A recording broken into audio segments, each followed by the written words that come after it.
Red light is on. All right. What is happening, Fish and Friends? Welcome to another Saturday Night Live. I know I missed y'all last weekend, so hopefully y'all have had time to get out, do some fall bass fishing, and bring your questions because that's what's going to drive it tonight. We want to do all sorts of questions and answer time. I am joined by a couple handsome gentlemen here. Mr. Dizzle, of course, down there. Dizzle, how are you?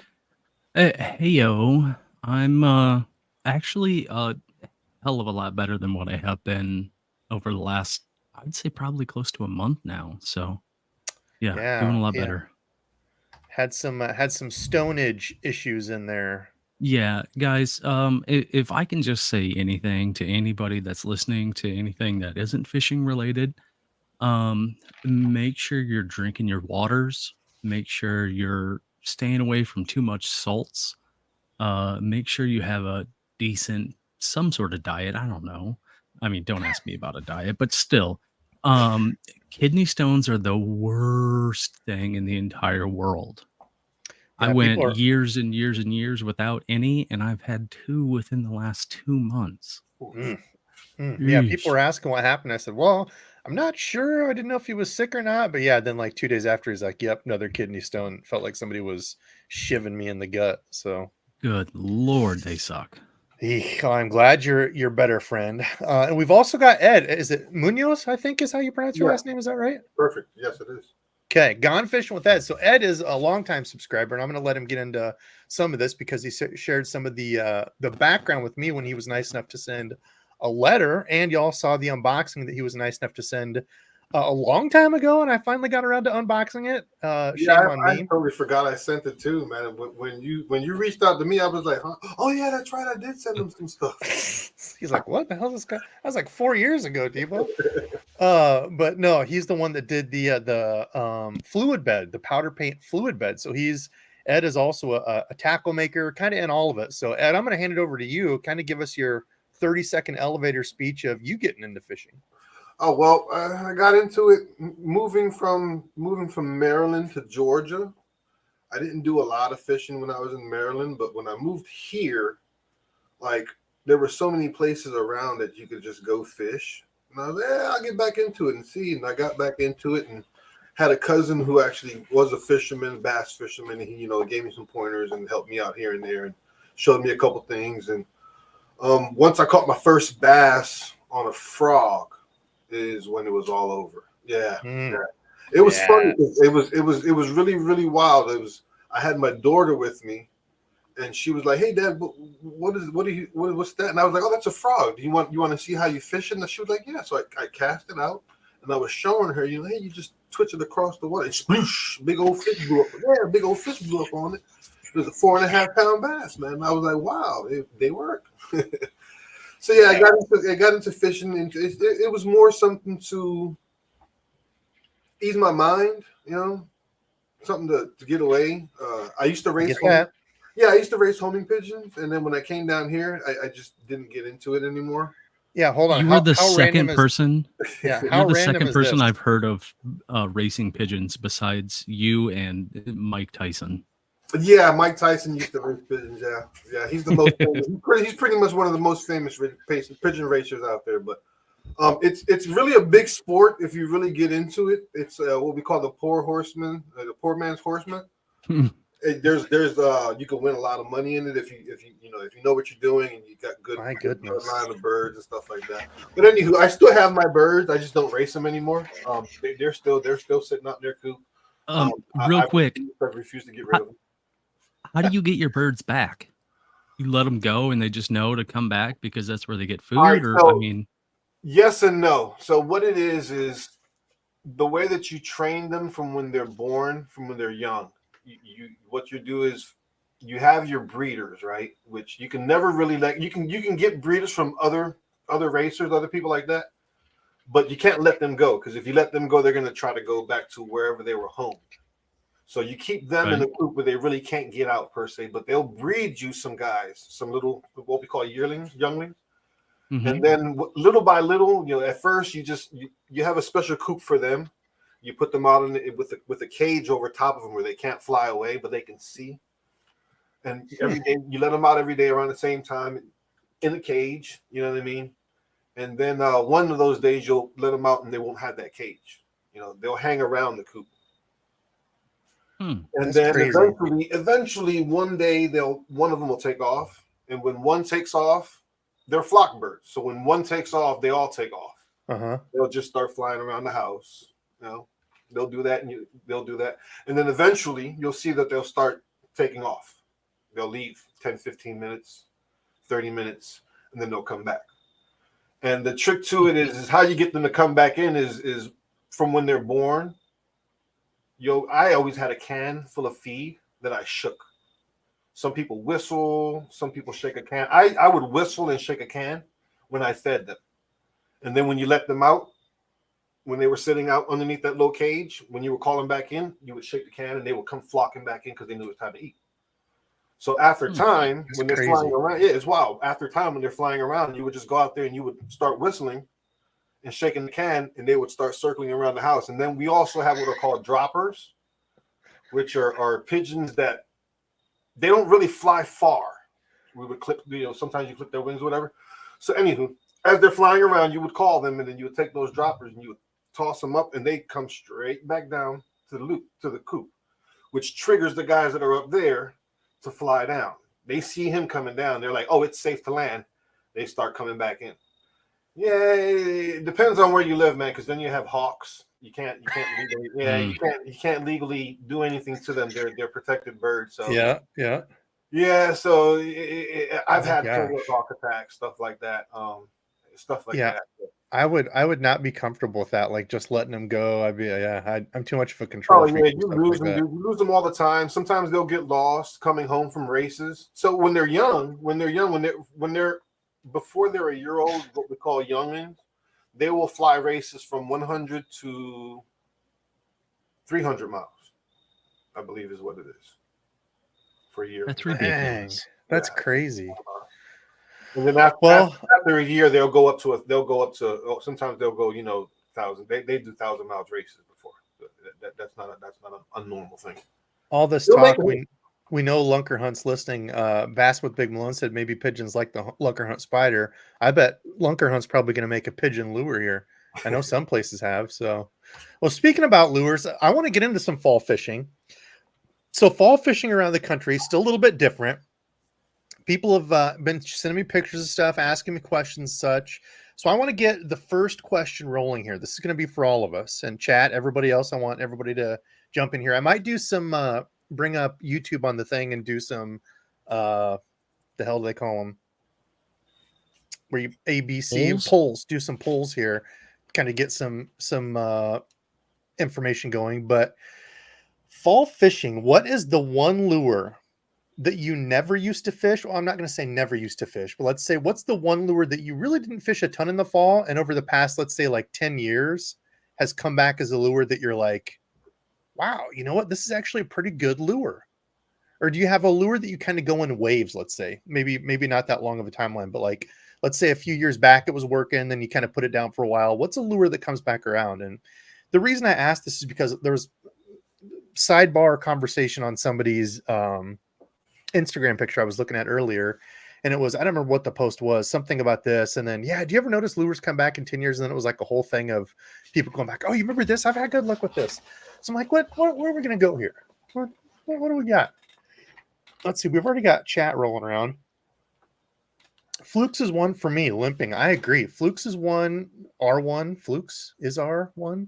That I used to throw. And it's like, I always focus on like grassy bait fish, or like river guys with a white fluke, that type of stuff. And I tend to put them down. And I've said it in a few videos that I end up going to like a stick bait, just a regular stick bait or a wacky rig over that. But yeah, flukes is a really good answer. Anything like that. I'm honestly going to say spinner bait. Like spinner bait used to be the thing that I fished in and out, my first confidence lure. And I've kind of put it down, for other things. Underspin now. Like I never fished an underspin when I was younger. A roadrunner maybe, but that was more for like the small crappie one. Of course, chatterbaits, in the past few years have obviously exploded in popularity. But for me, it's probably the spinnerbait. Like every fall, I would get excited for a spinnerbait bite, and that was locked in my hand. It was a crankbait. So I don't know. What about you guys? Anything that's kind of come and gone for you and made a little bit of a resurgence in the past couple of years? For me, it's been the buzz bait. That's a good one. Like I used to toss buzz baits all the time and never caught any fish. And lately, I've been catching. Not lately. I'm going to say within the last year or so, I've gotten away from throwing. I love throwing the Chapo or the Whopper Plopper or whatever. I like the Chapo because it's a little bit louder, I think, than the. It is. I think it's got more of a hard. Yeah. For lack of sounding redundant, it's more of a hard like chop. Yeah, instead of the light kind of bloop, bloop, bloop, bloop, bloop, bloop, like Yeah, the plopper. The I think Chapo's so. more of a like a clop, clop, clop, clop, clop, Yeah, like a the choppier, harder. the buzz bait for me has been working more if you have like a spot that has shad that are busting. I think it's the whine of the buzz bait that gets them worked up more than the plop, because I've had more luck with buzz bait on areas where I've seen a lot of like we have a spot that has a lot of blueback herring. And when you see them, when you see them blowing up there, I've thrown Whopper Ploppers, and as soon as that thing starts plopping, all the activity stops. And you're in Georgia, is that right? Yeah, I'm in Georgia. That's something I'd like to get on more. Is like the lake blueback herring lakes. I know. What is it? Hartwell's a big blueback. Yeah, the thing about the blueback herring lakes, man, it'll make them bass suspend a little bit higher because the blueback herrings like to be higher in the water column. So stuff like buzz baits, Chapos, Whopper Ploppers, flukes, stuff like that you can work on the top has worked really, really good for me. And then, the good old jig. You can't beat a jig, dude. Oh gosh, another Randy fan here.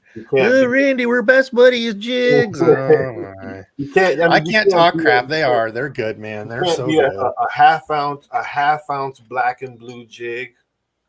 For me, with a 6 cents dark water stroker crawl, that's my confidence. If I can't catch anything, I'll throw that. If I can't catch anything with that, then it's a 3/16 homemade shaky head with a black stickworm. Those are I really do like those stroker craws. They're nice. I love them. Like, that's the only trailer that I'll toss on jig, to be honest with you. I'm lying to you. If I toss a finesse jig, I'll use the what's it called? The Yamamoto. I can't even remember what it's called. Flapping hog. The one with just like the two triangle. Yeah. It's the flapping. It's got like the two triangles, and then it's got a couple arms, little legs sticking out. Yep. Yeah. Sometimes I'll cut off those two arms on the top, make it a little bit smaller. It's been working for me really, really good on a Bass Union finesse jig. That's been really, really, really, really working for me this year. Good one. Tyler hook sets are free. The Rapala floating minnow, absolutely. We used to throw the hell out of those, and that's one that I haven't thrown in I don't know how long. Basilisk Chap, the tiny torpedoes, absolutely another good one. Where was the other one? Buzz baits for calm conditions, and when there's a little bit of wind, the Chapo or the Plopper, that's been working for me too. Yeah, you really need to check out the Strike King Rage chunks. The Rage chunks? Yeah, dude. Those I have an absurd amount of Rage chunks. Those are my 100% go-to trailers for jigs. Like if I had what are these? What are those? Chris, I want to give Chris a shout out. Chris has a new avatar there, 46 or 47-inch muskie. He just caught today here in Iowa, his first ever. Yeah, nice. Oh boy, crushing it. Attaboy, Chris. I've never even fished from, like, isn't that a day of just casting when you fish for muskie? Anytime I've gone fishing for muskie with muskie lures, yes, that's all I've done is went casting big lures all day. All day. All of the muskie that I've ever caught have only been bass fishing. So really, yeah, that's wild. Yep. That is wild. Ralph, what's up, fellas? What's up, Ralph? Guess who found his first California stump? Oh no! Thank God for my gator guards. Still hunting my first California bass. We're still summer, 100 degrees. Damn, that's crazy. Well, I'm glad he didn't bust up your motor, dude. Yikes! Happen to anybody, dude. It can happen in the blink of an eye, man. It can happen to even with the little electric motors that we use, man. I've gotten stuck on stumps and hit stuff and almost flip over, man. And I'm like, what in the hell? I'm only going 2.5 miles an hour. Yeah. It happens. Brendan, you can have me on to talk about bluebacks. Oh, I didn't know you had. Was Florida a big blueback lake? Hmm. Because I think like, yeah, that kind of that circle, Tennessee, is it Southern Tennessee or Eastern Tennessee, South Carolina? I guess that would be Georgia, Alabama, over like that area. I don't know. I really don't know. I've never fished a blueback lake, so that would be Hartwell's the big one I know. And then other than that, it's like I don't get to travel and fish much. So Now the blueback herring lakes that I fished here have a different quality of bass. Like I don't know if it's the one that I go to is just not pressured. Maybe that's what it is. But the ones that are there were like I've got videos on my YouTube channel where I've hooked into the same bed. Now, granted, they were probably on beds. I'll give them that. But I've hooked into the Murray, bass, of it course, came yeah. off, hooked into the bass, it broke off, hooked into the bass again, got my jig back on one bass. Went to another part of the area, another part of the lake, broke off on another bass, hooked into him on a spinnerbait, and got my jig back again. That's right. I'm sorry, Brendan. I don't, for whatever reason, I keep thinking you're in Florida. I don't know why. I say that every time. I know. What do I? Don't listen to me. I'm just a guy that gets on YouTube and Well, pretends to be burly. Florida's right down the road from Georgia, depending on what part of Georgia you're in. Right. Not too far. So what do you guys got? Let's Dizzle, have you been doing any fishing? I know you've been doing some recovering. I don't know if you've been out fishing much. I honestly I haven't been doing a whole lot of fishing. I went out, I want to say I went and saw my ma the other night, and there's that one little pond, if you remember, right off the highway there. Mm-hmm. I stopped and I fished there. It was, I mean, maybe 20, 30 minutes. And I was actually throwing a topwater like pencil bait, like a walking bait. And I think it must have been cracked or something because it kept sinking, Hmm. which I was like, I don't, no idea why this is sinking. And then I lost a jig, snagged it on something, and pretty much just gave Snagging. up. And I haven't honestly done a whole bunch within the last, I would say, 3 weeks to a month. I've been kind of down That's and been out for the slow for me count. too. It's been slow. Ed, how about you? Save us here. What's been your holy grail of lures the past couple months or month? Let's say month. It's really been kind of a month for fall For me, here, I guess. Yeah. the last month for me, and it's weird because I've thrown it for years and I've never even got a nibble on it. But the last 2 months, I've gotten nothing but good bass on a drop shot. On a drop shot with a 6 or 7 inch, 6-inch robo worm. It's popular. A lot of people throw it. A lot of people preach it. But man, I caught a couple. Dizzle and I were out. That'll be the next video coming up here. Dizzle and I did a little challenge. I caught, I think, 4 in our little couple hour challenge. But man, I'm just from the bank. It's a different deal because are you catching up from the boat? Mm-hmm. Different, very, very, very different deal. For me, what's been working is that I've been finding brush piles deep and turning my forward facing from forward to down view, and it kind of gives you like a down view of it, and you can see the fish swimming across that diagonally, just dropping it down in front of them. You can see it dangle, and you'll see it pick. You'll see them pick. That's what they call video game fishing, and it's been working for me. Yep. It's been working really well for me, and that's new for me. It's not something that I was ever used to or ever tried. I was watching a lot of TikTok videos of another guy who was throwing a lot of drop shots, and I was like, hey, I got this drop shot rod, man. I still haven't even broke it in. I haven't caught any fish on it, man. I need to go ahead and use it before, it just sits here and collects dust. So I pulled it out and pulled one of those, put it in your hand for the day type thing. Yep. And caught a couple good fish. I was like, all right, well, I can catch fish with it. So I started bringing it with me on regular trips. And when I couldn't catch anything, I'll start throwing a drop shot and started catching some fish. And now I'm starting to catch some pretty sizable fish with it. So you can catch big and small fish with a drop shot. It's a catcher. Yeah, there's no doubt it's a catcher. It's just, I need to use it more on the boat. It's definitely a boat deal. That's why I give it such a hard time, because like I just rather throw a Ned rig. I can keep that snag free way better than I ever can, drop shot, especially like an EWG. But that'll be one I'll be picking up here soon. Another one, this is one, so I'm going to ask you guys, how about any new lures? Are there any new lures on the horizon, or maybe even stuff that you've picked up and caught a couple on that have looked interesting. This is one I saw a video. I think it was on Instagram. It was like a short or whatever. Somebody was showing this off. It's kind of an interesting one. This is one that came out. People were showing it at iCast. Kind of an interesting deal because it reminds me of some of those old prop baits. You know, if you talk about like the Devil Horse, I had an old one. I think it was gosh, I don't even remember what it was. A Hedden or something. One of Dad's old baits that had a couple little props in the back and front. Always looked cool as heck. I never caught anything on it, but it's one that, yeah, it's kind of like a big spy bait, top water prop bait. I don't know, just kind of a cool deal. That was one that popped out to me. And then all the craze of what's everybody thinking about the poop baits, right? Is it just a fad?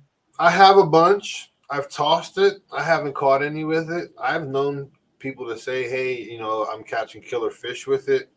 It hasn't worked for me. So I've got a bunch of different ones. I got the Yamamoto ones. I've got the DEBO'S ones. I've got a bunch of different ones because I love to throw into nasty. Like if I'm not snagging and getting pissed off because I snagged all up, then I don't think I'm doing it right. Yep. Another thing that I like to do is I like to get into areas where I'll get stuck and then I'll get all worked up because I got stuck. But I like to fish spaces that nobody wants to go because I think that's where the big fish are. That's I couldn't say it better. Yep. It's harder to get to, harder to fish it, especially now with the pressure on lakes and ponds and stuff. People want to go to the easy spots everywhere I go. That was with how low the water is too. Oh, that's I've seen it at my local spot that I fish all the time where, you know, I've been posting videos on my YouTube channel and it shows the places that, you know, are good spots, you know.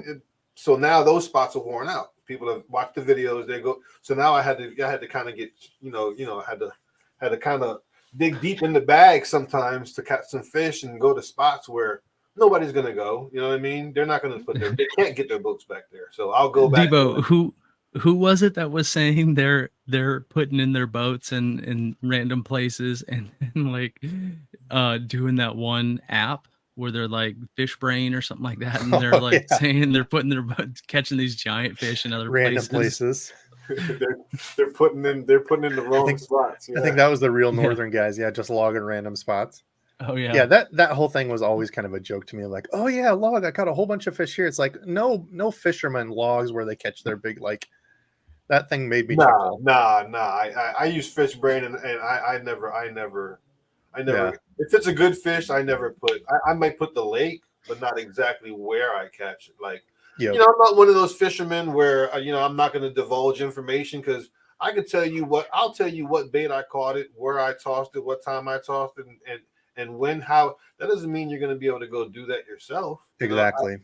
I'm not the one to hold that information. Like, maybe me giving you that information will teach you to learn how to use that bait in a different way that works for you. You know what I mean? It works different for everybody. So, like, I'll tell you what, you know, where, who, what, when, where.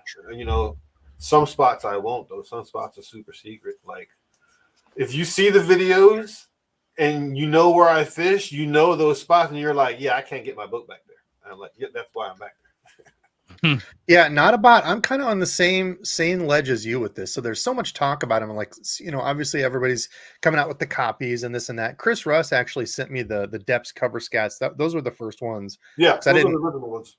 Yeah. And I never even like considered buying them. He sent them. I'm like, actually, they're kind of interesting. But yeah, the more I use them, I'm kind of on the same boat. Now, I will say that Missile Baits come out with the Bomba, which there was people pissed about that because they think it's a knockoff. John Cruz goes all into it and says why he did it, and it's lighter. It's more of like a finesse deal, and that's why I kind of like it. Not as heavy as the other one because all the other ones were really heavy. You can toss them weightless, and they're heavy enough where they'll just kind of scoop down by themselves. But you don't need any kind of weight or anything with them at all.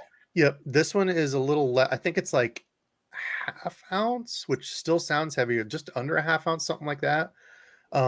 But this one I like the most so far. I haven't caught anything on any of them, so listen, take this with a grain of salt. But as far as what I want to use this for, like skipping under stuff, places where I would normally skip a Cinco and stuff, these are just a little bit more compact, a little bit harder. I think they'll work for that.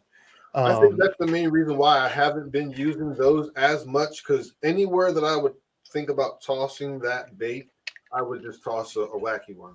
Yep. I'm kind of in the same boat. Yep. And I think that's And the way I've a got lot of people are. so many packs of wacky worms, and I've caught so many fish in the wacky worm that I've tried that and it hasn't worked. And I'm just not. No, I need to catch fish, so I'll just go back to the wacky worm. That's what's been working for me. So Lindsay, I agree. I felt like an old man when I logged on. I don't remember when it was. Yeah, Bayou, I completely agree. Like a week ago or something, I looked because I haven't really been tackle shopping much. Looked at it and I was like, oh my gosh, yeah, I completely agree. Assassin says the same thing. You guys talked about horrible. Yeah, what's up with that tackle warehouse? I felt like an old man because I'm like, get off my lawn. Why'd you change it? Now I got to learn a new I website. haven't been to the website in a couple of days. They changed it. Yeah, they changed kind of like the format and stuff. So now, like when you go out to the front of it, instead of having like the regular This things isn't over on the side where you this click, isn't it's got terrible. no, Uh, it's a little different. Like mobile definitely looks worse than this. Like when you go to look at stuff because Mm. you can't see all the Yeah, see, side things. I don't go to Tackle Warehouse on a computer as much as I do on my mobile phone. So Mm-hmm. Because because like now, I remember know when this used to be in the like one desktop work is line? way Now different. they've got them like doubled out, like just a different format. Yeah, I Yeah. don't know. It's fine. It's not horrible, but yeah, it's the same as like it's a change, and I'm like, no, I don't like change. Why'd you change it? Oh, Debo. But I thought Did the you see same thing the when I opened it. did you see the headers across the top? They got some G cracks up there. The bellow No, sheds. Yeah, I got a Bella. bunch of God, yellow those things studs. stink. I've tried those too. Those have worked for me pretty good as a Texas rig. They Damn, work for Debo and catching The catfish. bellows gill. You catch catfish with them. They stink, bro. That's why I've the catfish catch them. God, they Those things stink so stink. Those bad. things are I've caught horrible, two bro. catfish on it, and then a bunch of dinks. So yeah, my track record was not great with the Ugh, G cracks. But yeah, they smell like popcorn ugh, shrimp, and I'm not saying like popcorn shrimp like that you would fry. I'm saying like ugh. shrimp With popcorn. popcorn. Yeah, Yeah, yeah, that's what yeah, I think. I yeah. think they I smell don't. good. I Dizzle I disagrees. yeah, I disagree with you 100% on that. I think they're horrible. All right, so let's. 100% They're they're I want to horrible. open gross. it up to chat here. Chat, what questions do you have for all of us? I want to do just kind of a fun Q&A. Pick some questions from you guys and gals. Get get us thinking here, talking. Hey, I do Let's got a see. question for you though. I mean, Yeah, if go if for it. we're able to do that here, Assassin, I I'd like to. appreciate that, my brother. I would like to know out of the fall baits that people throw, what are you most excited on getting on that fall catch or that day where that fall catch is just like 100% dynamite? It's like the perfect day you go out and you're like, oh, I slayed them on this or I got them on that or something, along those lines. Are we saying realistically, like realistically, this is one that I think I can get on and I'm excited for, or are we saying like if I could Yeah. get on this bite and slay? Realistically, you know that there is a better than 0% chance that you're going to go out there and you're going to actually like slay them on this type. You just got to be there on that day. For sure, jerkbait. And I don't even think it has to be a Yep. day. I know I'll get a couple really good jerkbait days where I catch 30 fish a day this Really? fall. Like I always don't. happen. I don't catch fish like that with a jerkbait, and I toss Really? it. A lot. Yeah, I don't catch it that. I don't. Not to say I don't catch fish. I don't catch a lot of fish on a jerkbait like a lot of other people do.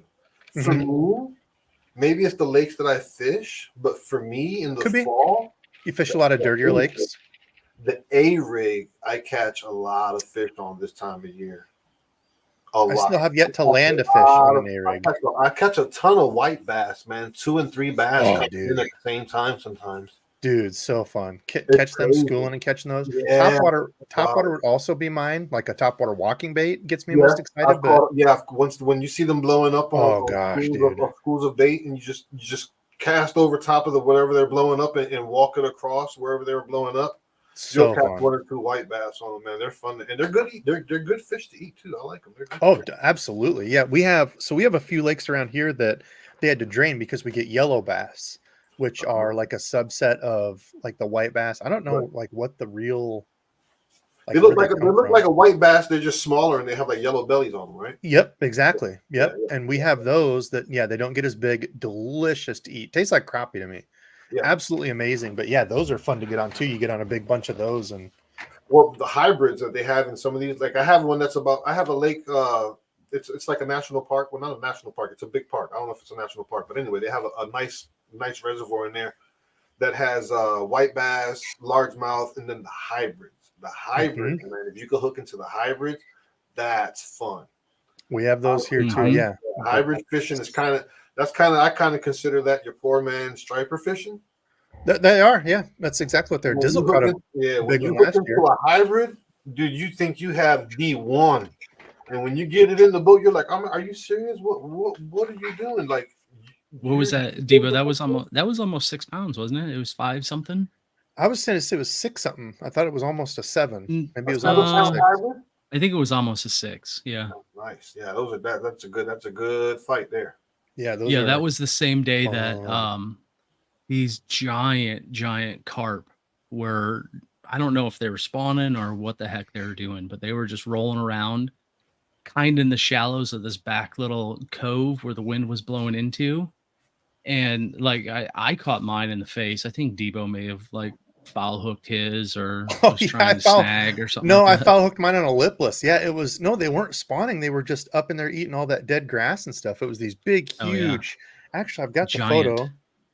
God, how big was yours? Double digits, yeah?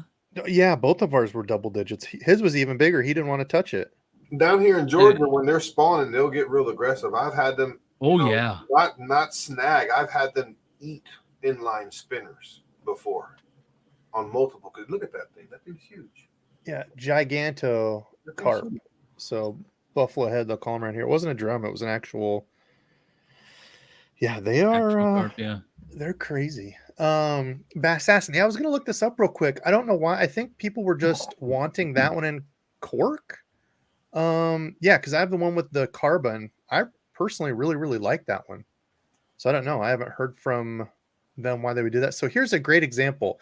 Remember how you go to rods, casting rods, and then you go to pick which one you wanted? Well, so now they don't have that. So now you have to go shop all brands. Really? There we go. Then it brings up your deal here. Yeah, I don't like that. Yeah, just a bit different. This is one. Like if you're looking for a good all-purpose jerk bait / topwater rod, they're pricey, but probably my favorite all-around jerk bait rod that I've got that can throw everything. What do I use?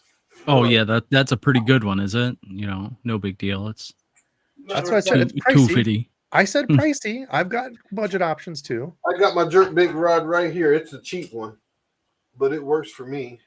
Give another buck, and that GD Loch Ness monster be coming for it. It's a Dobbins. It's a Dobbins Caden. Is it a Caden? Yep. Yeah, Caden series. Yeah, it's a Caden series. 610, medium, moderate, fast. That's a good one. Yep, I like the Caden rods a lot. I've got a cranking rod that I really like. You can do it for topwater, larger crankbaits and stuff. It is a great do-it-all. I grabbed this one because it's forcing me to not jerk the bait as hard as I would want to. When you jerk this one really hard, all you're doing is bending the rod. Yep. And dragging the bait. So today, for instance, I was out there fooling around with it, and I'm learning that if you just give it little twitches, dude, it'll do exactly what you need it to do. You ain't gotta throw your whole shoulder into it, man. You're getting tired. You're wearing out your forearm. You're doing it wrong. You don't have to do all that. It also depends on how long your cast is and what type of bait you've got on, because there's some that you can just barely twitch them, man. They've got a lot of action.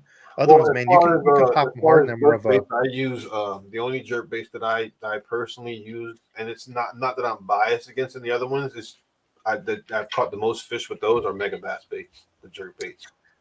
They're the staple for a lot of people. I'm definitely in the minority when it comes to that. I've only just started using them, so I definitely have to put in more time. But so far, I think there's others that are just as good. Don't sleep on their hook. Even though their hooks are fine wire, I've hooked into that doesn't bother me. I hooked into a 9-pound striper on the river with one of those things, and it held up. Yeah, no, hooks are not, and that's actually something I was going to point out with this is, so for budget rod, probably my favorite jerkbait rod that I have is this one, 6'8", medium light, and people go, dude, what the hell is this guy talking about, medium light? The thing with jerkbait fishing, exactly like Ed said, for me it was going to be IMA. If you go to like the IMA Flit, IMA jerkbaits, they're small hooks, they're size 6 hooks. Yeah, but it's got 3 of them. And if you're horsing them on a jerk bait, you're just gonna especially if, bend the hooks. Yeah, yeah, you're just going to pull the hooks. Yeah. And, you know, fishing them on fluorocarbon with a medium or medium light rod, you're just letting that rod soak up all that and fight it.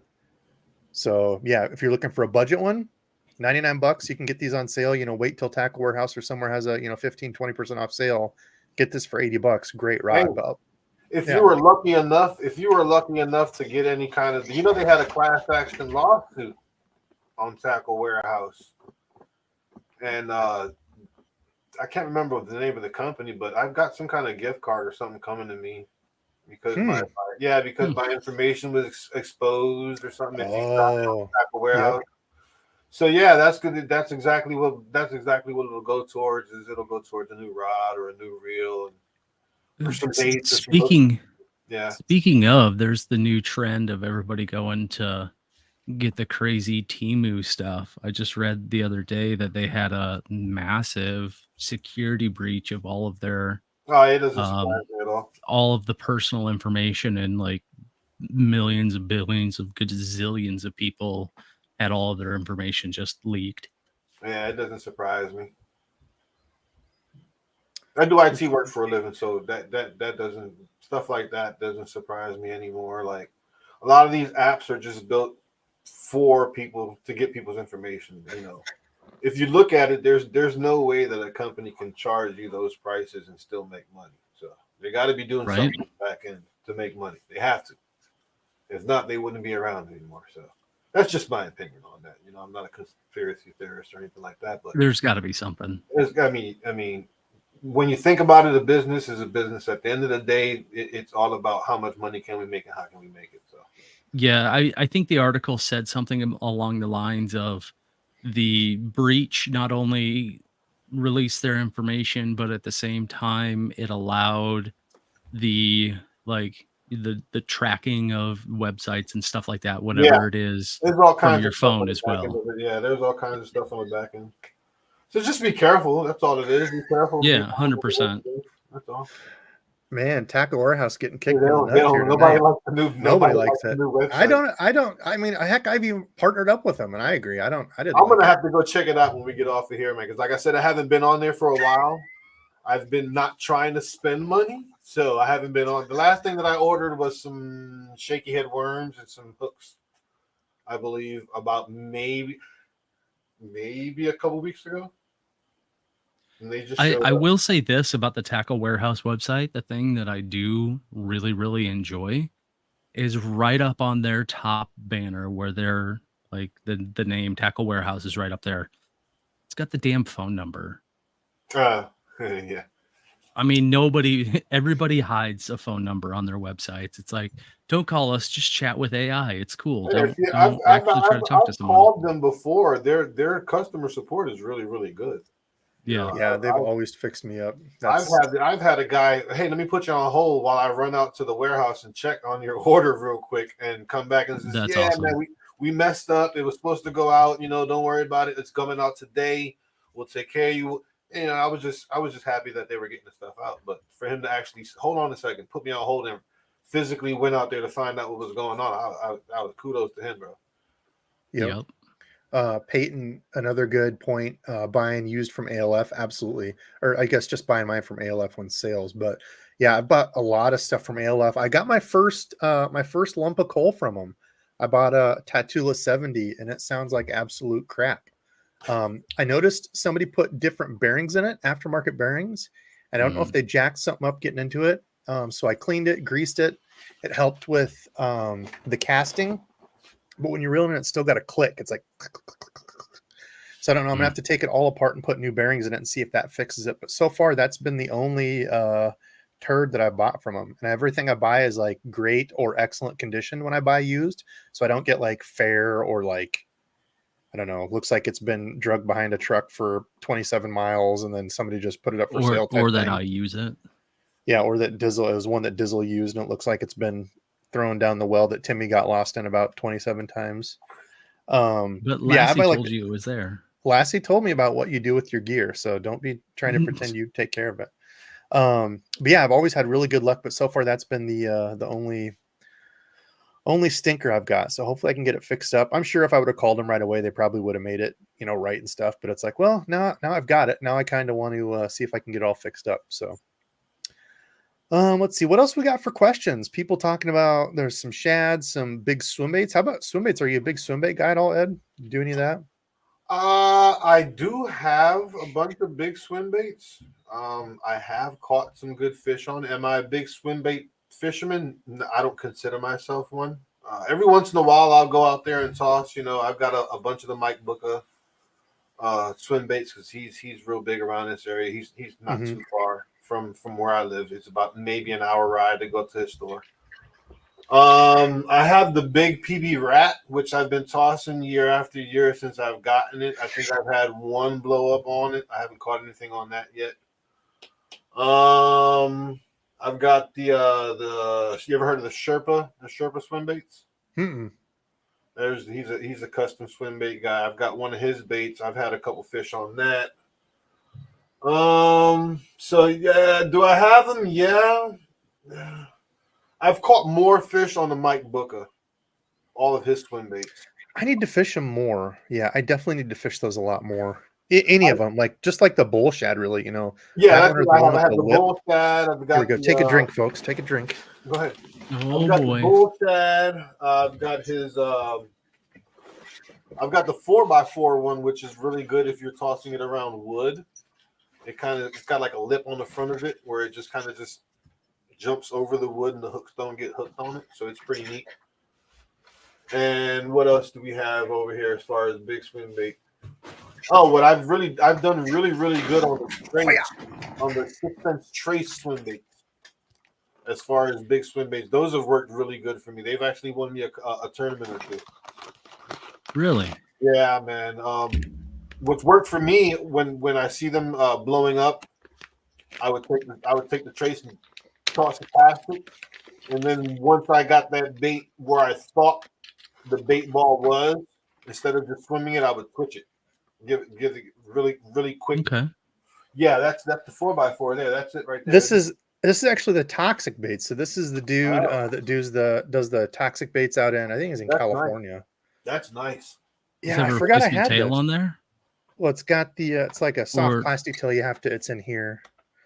I guess there you can see it. Whoop, it's in there. You Well, have to. There's a YouTube guy here in Georgia, Atypical Outdoors. He tosses a lot of big swim baits, and he's caught a lot of good fish on big swim baits. Yeah, I forgot I had this. When I have questions on big swim baits, that's who I usually go bug. Yeah, I am not the big swim bait guy. I've thrown them a few times. I need to throw more because I bought them. I'm like, gosh, all these people catching big ones. I want to put some time in. Give my piss. I don't. Oh, Yeah, look, like 2 minutes and then. just as I look up, talking about swim baits, there's Mr. Brown Bait Co. Yeah, I thought of him actually when I found it. He was showing off all his fancy baits, and I found that, and I'm like, Brendan would be proud of me. I got this old one on a drop a long time ago. I have not, Matt. That's a good question. Is the trade-in program worth it at all? Got some rods I'd like to get rid of. I don't know. I have no idea if it's like when you go to GameStop and they give you like 50 cents per game, or if they actually give you money for your stuff. I don't know. You'd have to ask somebody that's done that. I would think so. They seem like good folks that take care of people. So nickel for I trade, think dime so. for store credit. Yeah, You choose. we'll give you 25 cents if you want to buy some in the store. Only Hey. if you're a member. Yeah, Tyler on the late show here. If you guys and gals are on for a show after us, usually we stay on like an hour and a half-ish, hang out and talk. But he'll be the late show tonight doing some shopping and showing some deals on discount tackle on their end of sale stuff. So, or end of season sale. Go check out Tyler. He's a good cat. Talking about Mega Bass, actually, he was the first person that hooked me up and sent me. We did a little trade, and he sent me some Mega Bass Vision 110. So always appreciate him. Mr. Skinny Guy fishing in the chat here. What's going on, buddy? Is he? Yeah. Hey, have you seen those new Mega Bass, the BFS little jerk baits that they have? Ed, I am not a BFS guy. No? I have not gotten into it. I mean, I have an ultralight.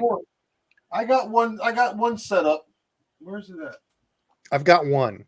I gave it a try 2 days, and so far the funnest. Actually, I will say, a little popper that I got from the Bank and Creek kit, little 1/8 ounce popper. Actually, is a lot of fun throwing on it. Didn't catch anything that day, but it was really fun whipping that around. Megabass X80 Junior. It is 1/4 ounce, and it's 65 millimeters. That's not that bad. Yeah, you can flip that on a regular casting. A little guy. Yeah. Yeah, you could throw it on. I would throw this on if I didn't have a BFS, I would throw it on a regular spinning rod. Yep. I agree. That's like these. Actually, this is the one Dizzle loves. Good one to throw on like a spinning deal. I've never caught anything on it, but he's caught the snot out of mine. I've got the Corrado BFS. Now, don't you have that same one? No, I have the SLX BFS is the one I have. The Corrado BFS. The whole BFS crave, I jumped on it because it was new and it was something different. I've caught some good fish on it, but I don't use it as much as I should. And I personally don't think it's catching me more fish when they're pressured per se. I think it's just a preference thing. I think so BFS is just a thing that come around because of the casting. Like we've had BFS. It's called ultralight fishing on an ultralight spinning rod, but it's for those guys that like absolutely hate, do not want to use, or maybe even just like the challenge of it, fishing on ultralight stuff like that. It's kind of blown up. So yeah, I don't know. It's interesting to me because you can cast some pretty light baits with like 1/16 of an ounce. For me, on a bait caster in the past was unheard of. You can whip a little 1/16 of an ounce on this little bait caster setup with no problems. Yep. Yeah, it's just I guess a preference deal. I don't know. It's interesting to me because so my thing is like when I talk about this stuff, swim baits, BFS, like I'm in the corner of before you talk shit about something, you got to try it. Like there's a whole lot of people out there that'll reach out to me and be like, oh, you've got all these reels and I see you trying all these things. Why don't you just buy like 5? Or you've got all these different baits that you try. Like, why don't you just stick to what my thing is? If I'm going to talk crap about something, because there's a lot of YouTubers out there, I'll see a video and it's like, oh, this is stupid. Anybody that does this is an idiot, or, all these very opinionated videos. And it's like, if I'm going to talk crap about something, I'm going to use it and then put my 2 cents in, right?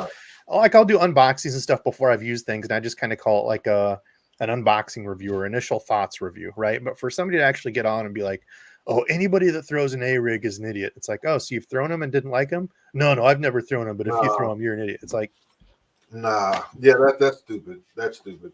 Yeah, like you said, I try my hard. Now, there's a lot of baits out there that I've taught that are garbage. You know what I mean? But I personally wouldn't. Sure. I wouldn't. If you asked me, I'd tell you. But I don't go out trashing baits on my videos or anything like that for no reason. Just for views. No, I don't do that. I think I was just gonna say I think that's a lot of it is just for views. Yep. My channel. The reason why I built my channel, to be honest with you, is because when I got into bass fishing, I used to watch your channel a lot, and I actually reached out to you and had questions, and you answered them, and I was like, oh shit. This guy took the time, it felt like I was reaching out to a famous person because I was watching you on TV all the time. But this fact that you took the time to answer those, and they were stupid questions. They were like, my lake has got a bunch of grass. What would you toss type thing? And it was just the fact that you took the time. And I was like, hey, he took the time to help me out.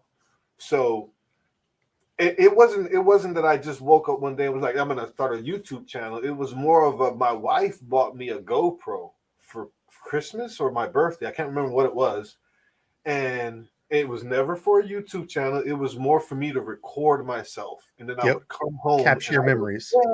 I would come home and watch and see what I did wrong, and say, okay, I see now.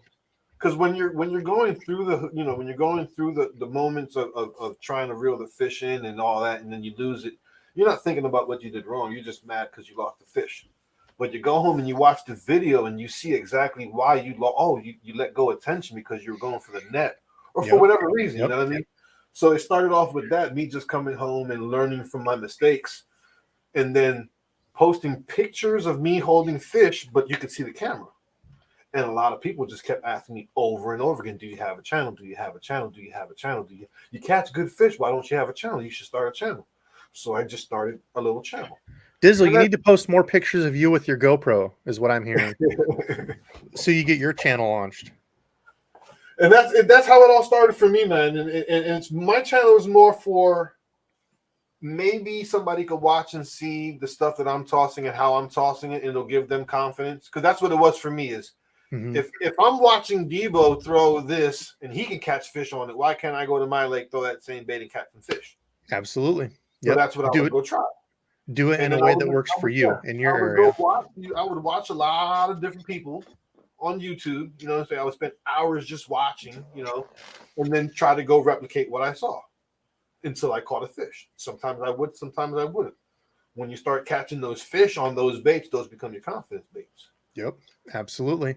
Takes one good day of catching fish on a bait that you've never caught anything on. You're like, damn, okay, I'm gonna remember those exact conditions. And you'll have a day where you're like, I remember when I was using that fluke, the first time I ever caught him, it was like this. And you try it again, you're like, oh my gosh, you know, then you can just start cycling through. Michael, that was for me with bait casters. Like for many years, I would toss bait casters. I would backlash them, and I would say, "Man, I'm not messing with this." And I give them away.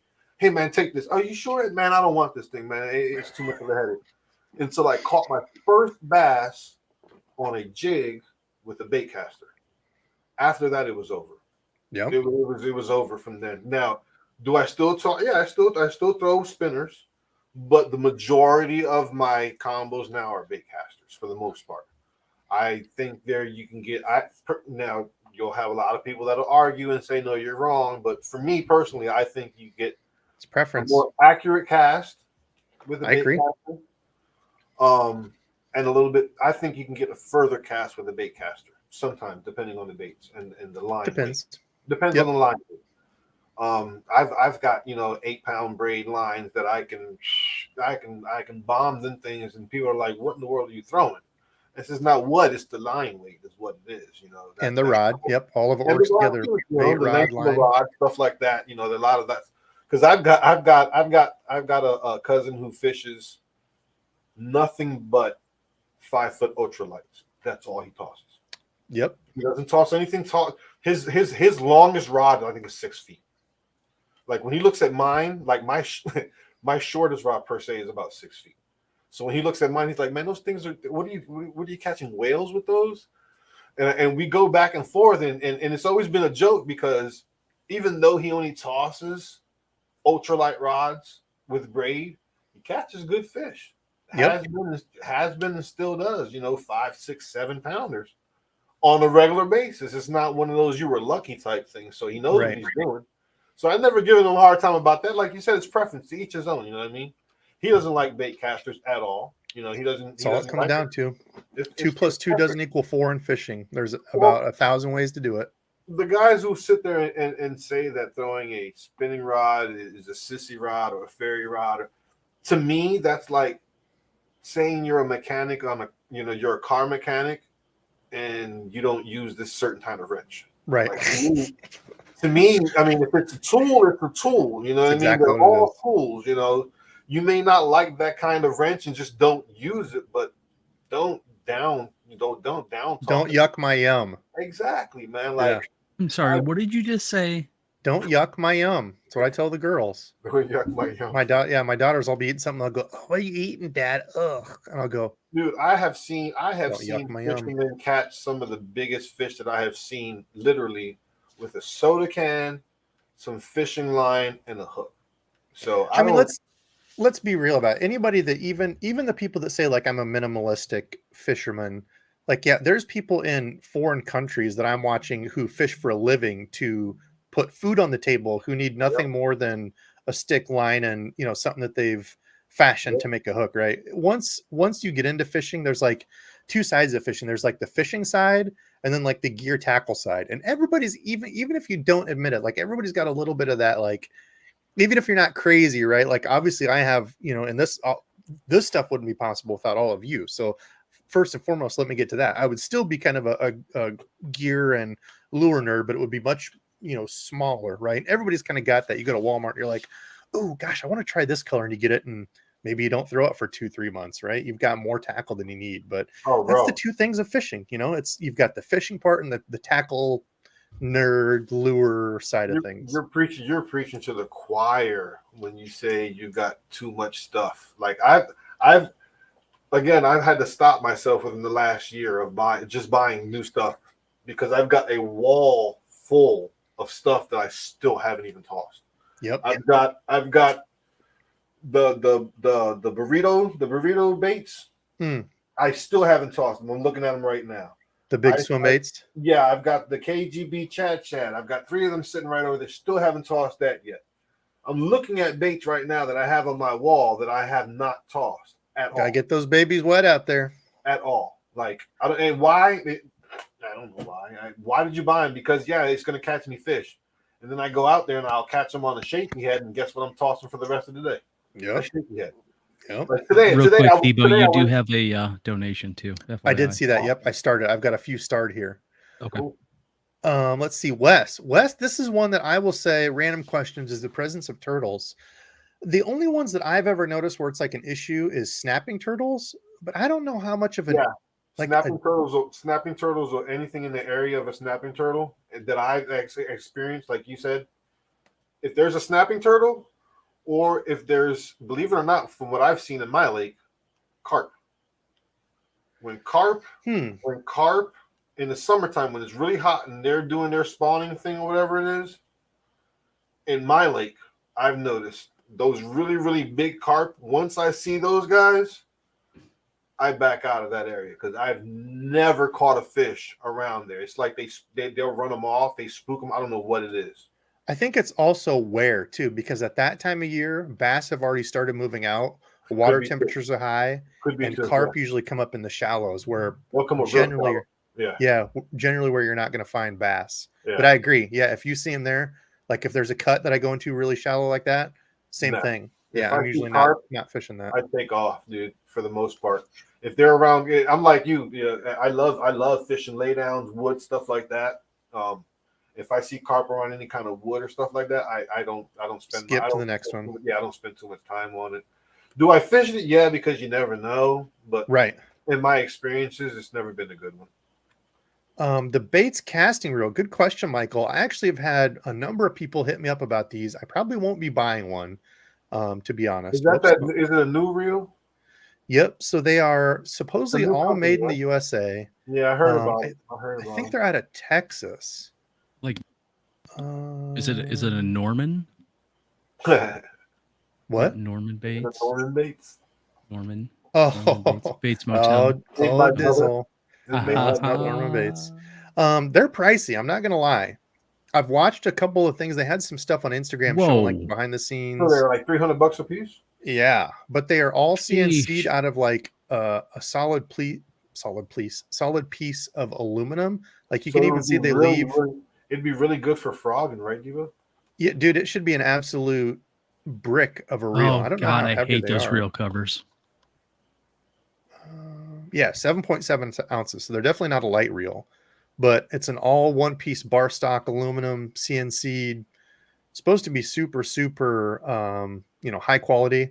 Never used one, so I would like to get my hands on one, but I don't think I'll be shelling out. Dude. I mean, $300. Personally, if I'm looking for longevity, my personal opinion on longevity, you can't beat a Shimano, if you ask me.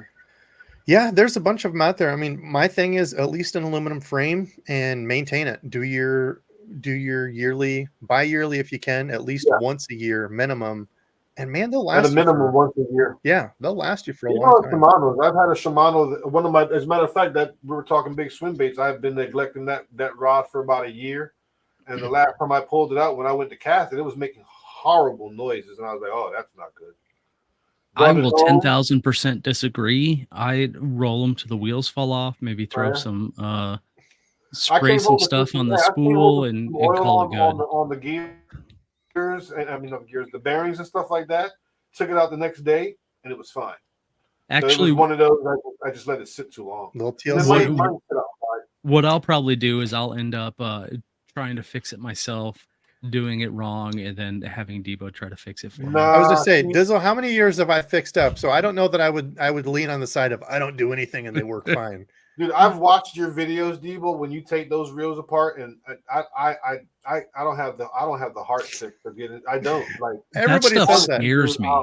once you do take it a it couple apart. times, you're I'll take it good. apart. I'll grease the little bearing there on the side and on the and the top, the thing that goes back and forth. What's that called?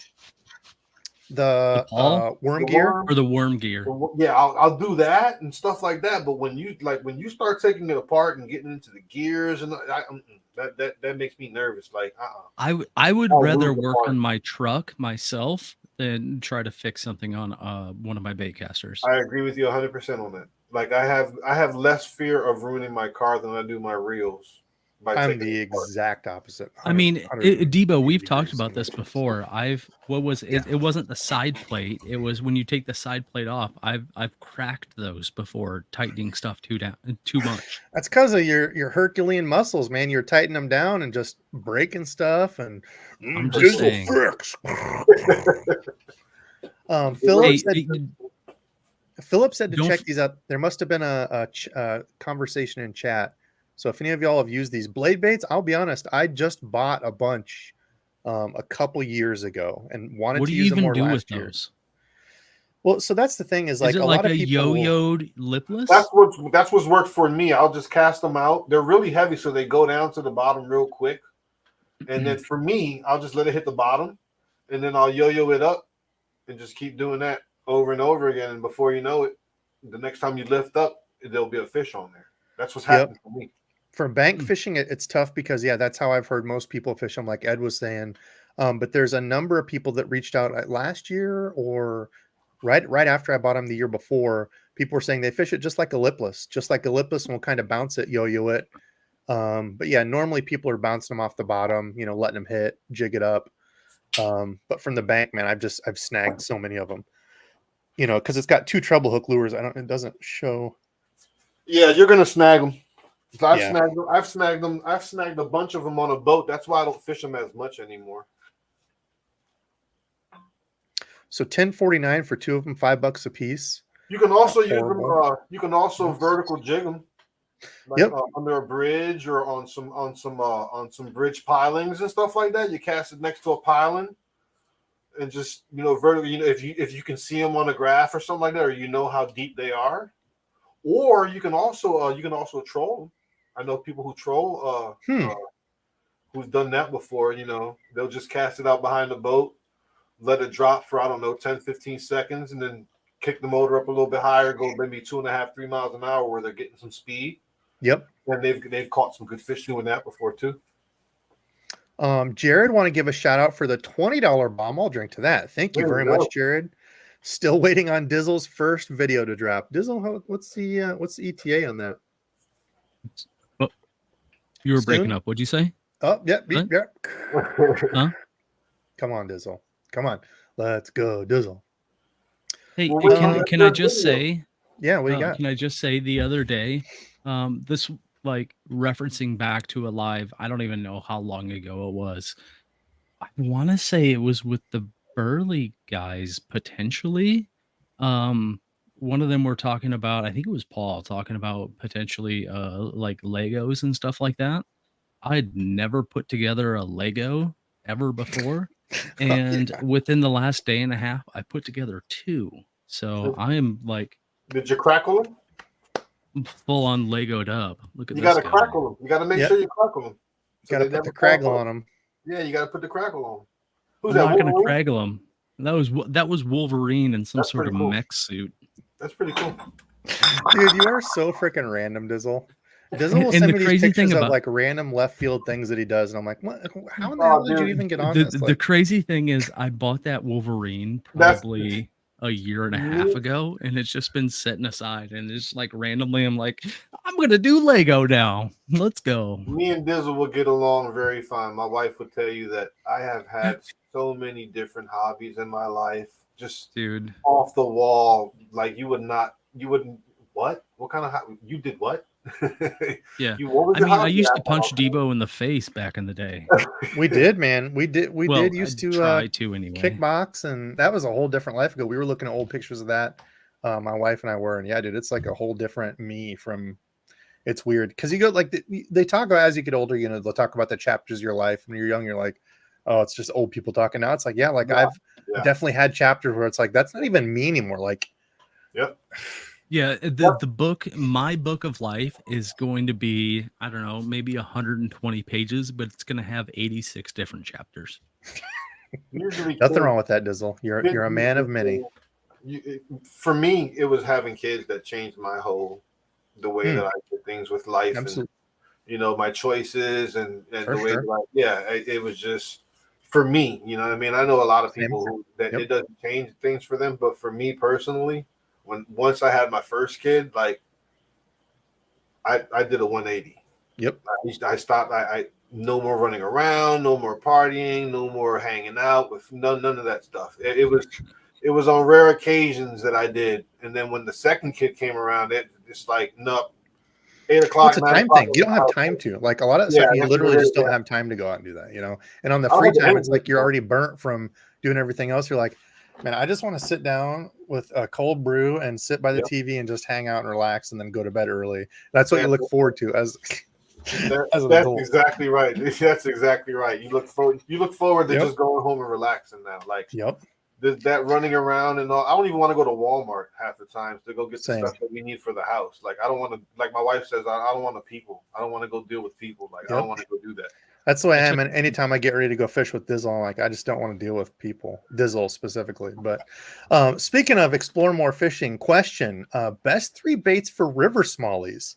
This will be a good one. I don't fish smallies enough. I was actually talking to a guy at work who does a lot of small creek fishing. So he's got a bunch of like fly fishing friends. He doesn't do the fly fishing stuff. He does like the ultralights. And it was neat listening to him talk about that because he fishes a lot of local ones. And I wanted to get out while the weather was still nice. It's not going to happen now because there's some spots he said it would be, kind of up to my waist.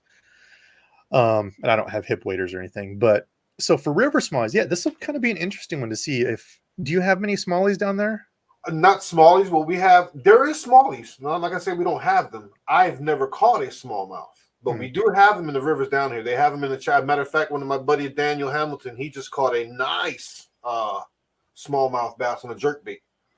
We've got the Flint River down here. We've got the Ocmulgee River down here, and we've got the Chattahoochee River down here, and the Etowah. On a Chattahoochee. But I've done my fair share of river fishing down here in Georgia. If you catch a 20, we have what are called shoal bass. Yep, shoalies. They're it's you don't find them everywhere. They're only in certain areas. They're like a weird kind of hybrid, right?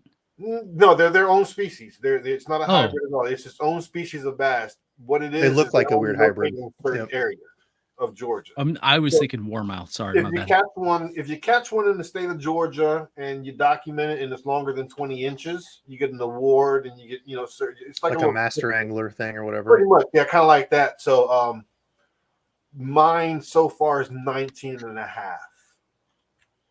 I haven't been able to catch a 20. It's not easy to catch a 20. I had another buddy of mine, Hop. He just caught one that was 20 3/4 on a trip that we were together. He went ahead of us and was fishing. And me and my other so buddy, he pulled a Debo, right? He went and, jumped ahead of you before you got to the good spots, yeah? Yes and no, because you can go up and there's left and right sides of the river that you can choose from. So he ended up going down.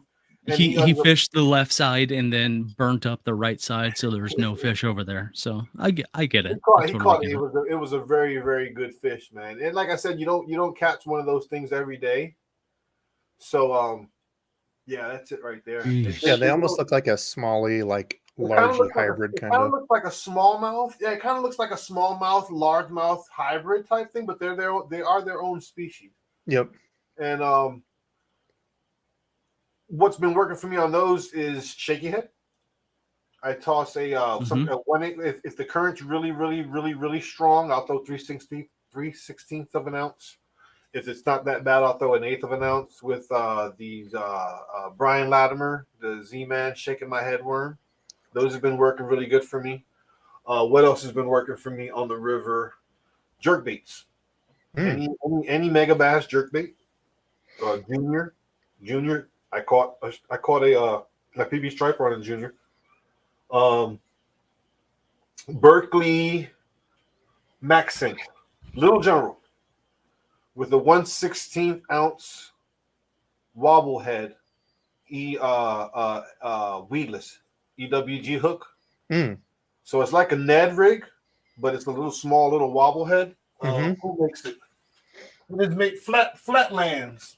Oh, yep, Flatlands. They were one of the first, Flatlands. actually the first company that I used. Flatlands that had custom tackle. That's who I use on. That's who I toss on the river, man. This has done so much damage for me on the Ocmulgee River and the Flint River. Is it like a football head? Is that right? It's like a little Ned rig head. It's like a small little Ned rig head, and it's got a. It's like and it is. Wobble. It's like a little wobble head. Huh. Yeah. So that's actually interesting because Flatlands is what I was going to say was they were the first company that I ever used that had the EWG weedless Ned rig hooks, but that's like an EWG weedless Ned rig that's disconnected so the head can move. So the head wobbles, right? So it'll sit on the ground, but the bait still has freedom of action. It's like a hard head, yeah. If y'all remember the old school hard head through on the river, that's key. So for smallmouth, I would highly recommend that, man. I think that'll be killer. I can't think of it. Somebody will help me out. But yeah, they're and those. So the original the biffle bug. There we go. So the hard head with the biffle bug. Yeah. The way they were actually originally fishing that, and I got a whole story. I got to sit next to George. You can't see the picture back there, but I sat next to George Tolson on my way back from the Bassmaster Classic years ago, like 2016, I think. And he's the guy that invented that rig. So he's the product and lure designer for Gene LaRue Lures, and the owner was sitting like 2 rows behind us. So he was telling me about that and like all the money he had won on it, all the money Biffle had won on it. And it was just cool listening to him talk about like the process they went through that. Super cool dude. I wanted to get him on a show like that, do like a Q&A with him. We never got it set up. Now it's been so long you probably wouldn't even remember me, but super down to earth, just fun listening. He'd won like, I don't remember how many boats, 20 some boats fishing that. I've caught some pretty good fish on that biffle head, man. You just on a half ounce, you just cast that bad boy out as far as you can, especially on rock areas like rocky. That's what it's for. Yep. Cast that bad boy as far out as you can, man, and hit the bottom and just crank it back. And just slow reel. Yeah. And I was like, really? That's how you'll feel it ticking over top of the rocks. Yep. And then all of a sudden you'll feel dong and just set the hook, man. That's 20-inch is in Georgia that you become a master of whatever, right? You get like a what do they call it? It's like a certificate or like an acknowledgement. It's more like a you did good because I mean, can you catch soul bass? Yeah, when you go to the river, you catch a bunch of you soul did good. Is that all the letter says? They send it to you and it just says, "Hey, you did good. You did good." A good old POB, pat on the back. Yeah, pretty much. I mean, it's bragging rights is what it is. It's like that. We have the same thing here. It's like a master angler. If you catch one over a certain thing, you get like a little certificate that says you got like X inches or weight or whatever. Yeah, kind of like a master angler. Kind of like a cool award thing for people. I want to say I could probably.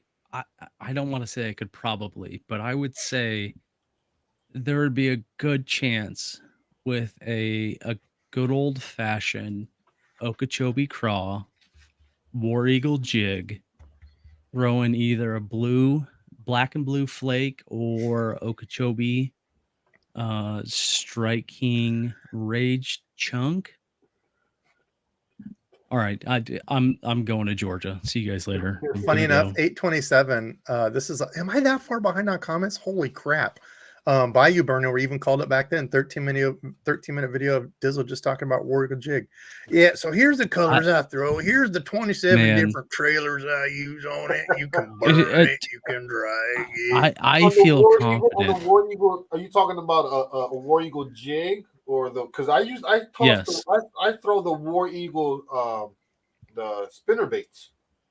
But I love the War Eagle spinner baits. I don't put a trailer on them because trailers don't work for me on those for whatever reason. I just toss them. I usually just throw a stinger hook on the back, but I'm talking War Eagle jig, the heavy finesse jigs. Do they? Man, I will live and die. That's my, I guess, sword to die on is a War Eagle jig. Mine is a 6 cents hybrid jig. Okay. with a the stroker crawl, Okay. dark watercolored, and then they also have, I think they have the dark watercolor jig, and then that's what I used. But when I started making my own, I just make them the same color, and then I use the 6 Sense stroker crawl as a trailer. That's my go-to. Like if I'm fishing a spot that I've never been to, and I could only Mhm. bring one rod and one lure, that's exactly what I would bring. Is a jig. Sorry. Nice. Yeah, I mean, I'm in the same boat, but it's the War Eagle jig, the heavy finesse, probably Okeechobee craw with the Rage chunk trailer. There's just something about it that I have the utmost confidence in. Like if you give me the worst day ever, and granted it's all about conditions as well. Yeah, I'm not going to throw yeah, it in like a dirty, muddy, sandy bottom type of water. right. But if you give me something with a little bit of chunk rock, um, I Or feel like I'm some wood, better some than zero laydowns, or percent something like chance that. I'm going Yeah. to catch a fish. Yeah, I've caught a lot of good fish with jigs around laydowns, big old trees that have fallen in the water. Like Debo Hmm. said, they throw it in the crotch.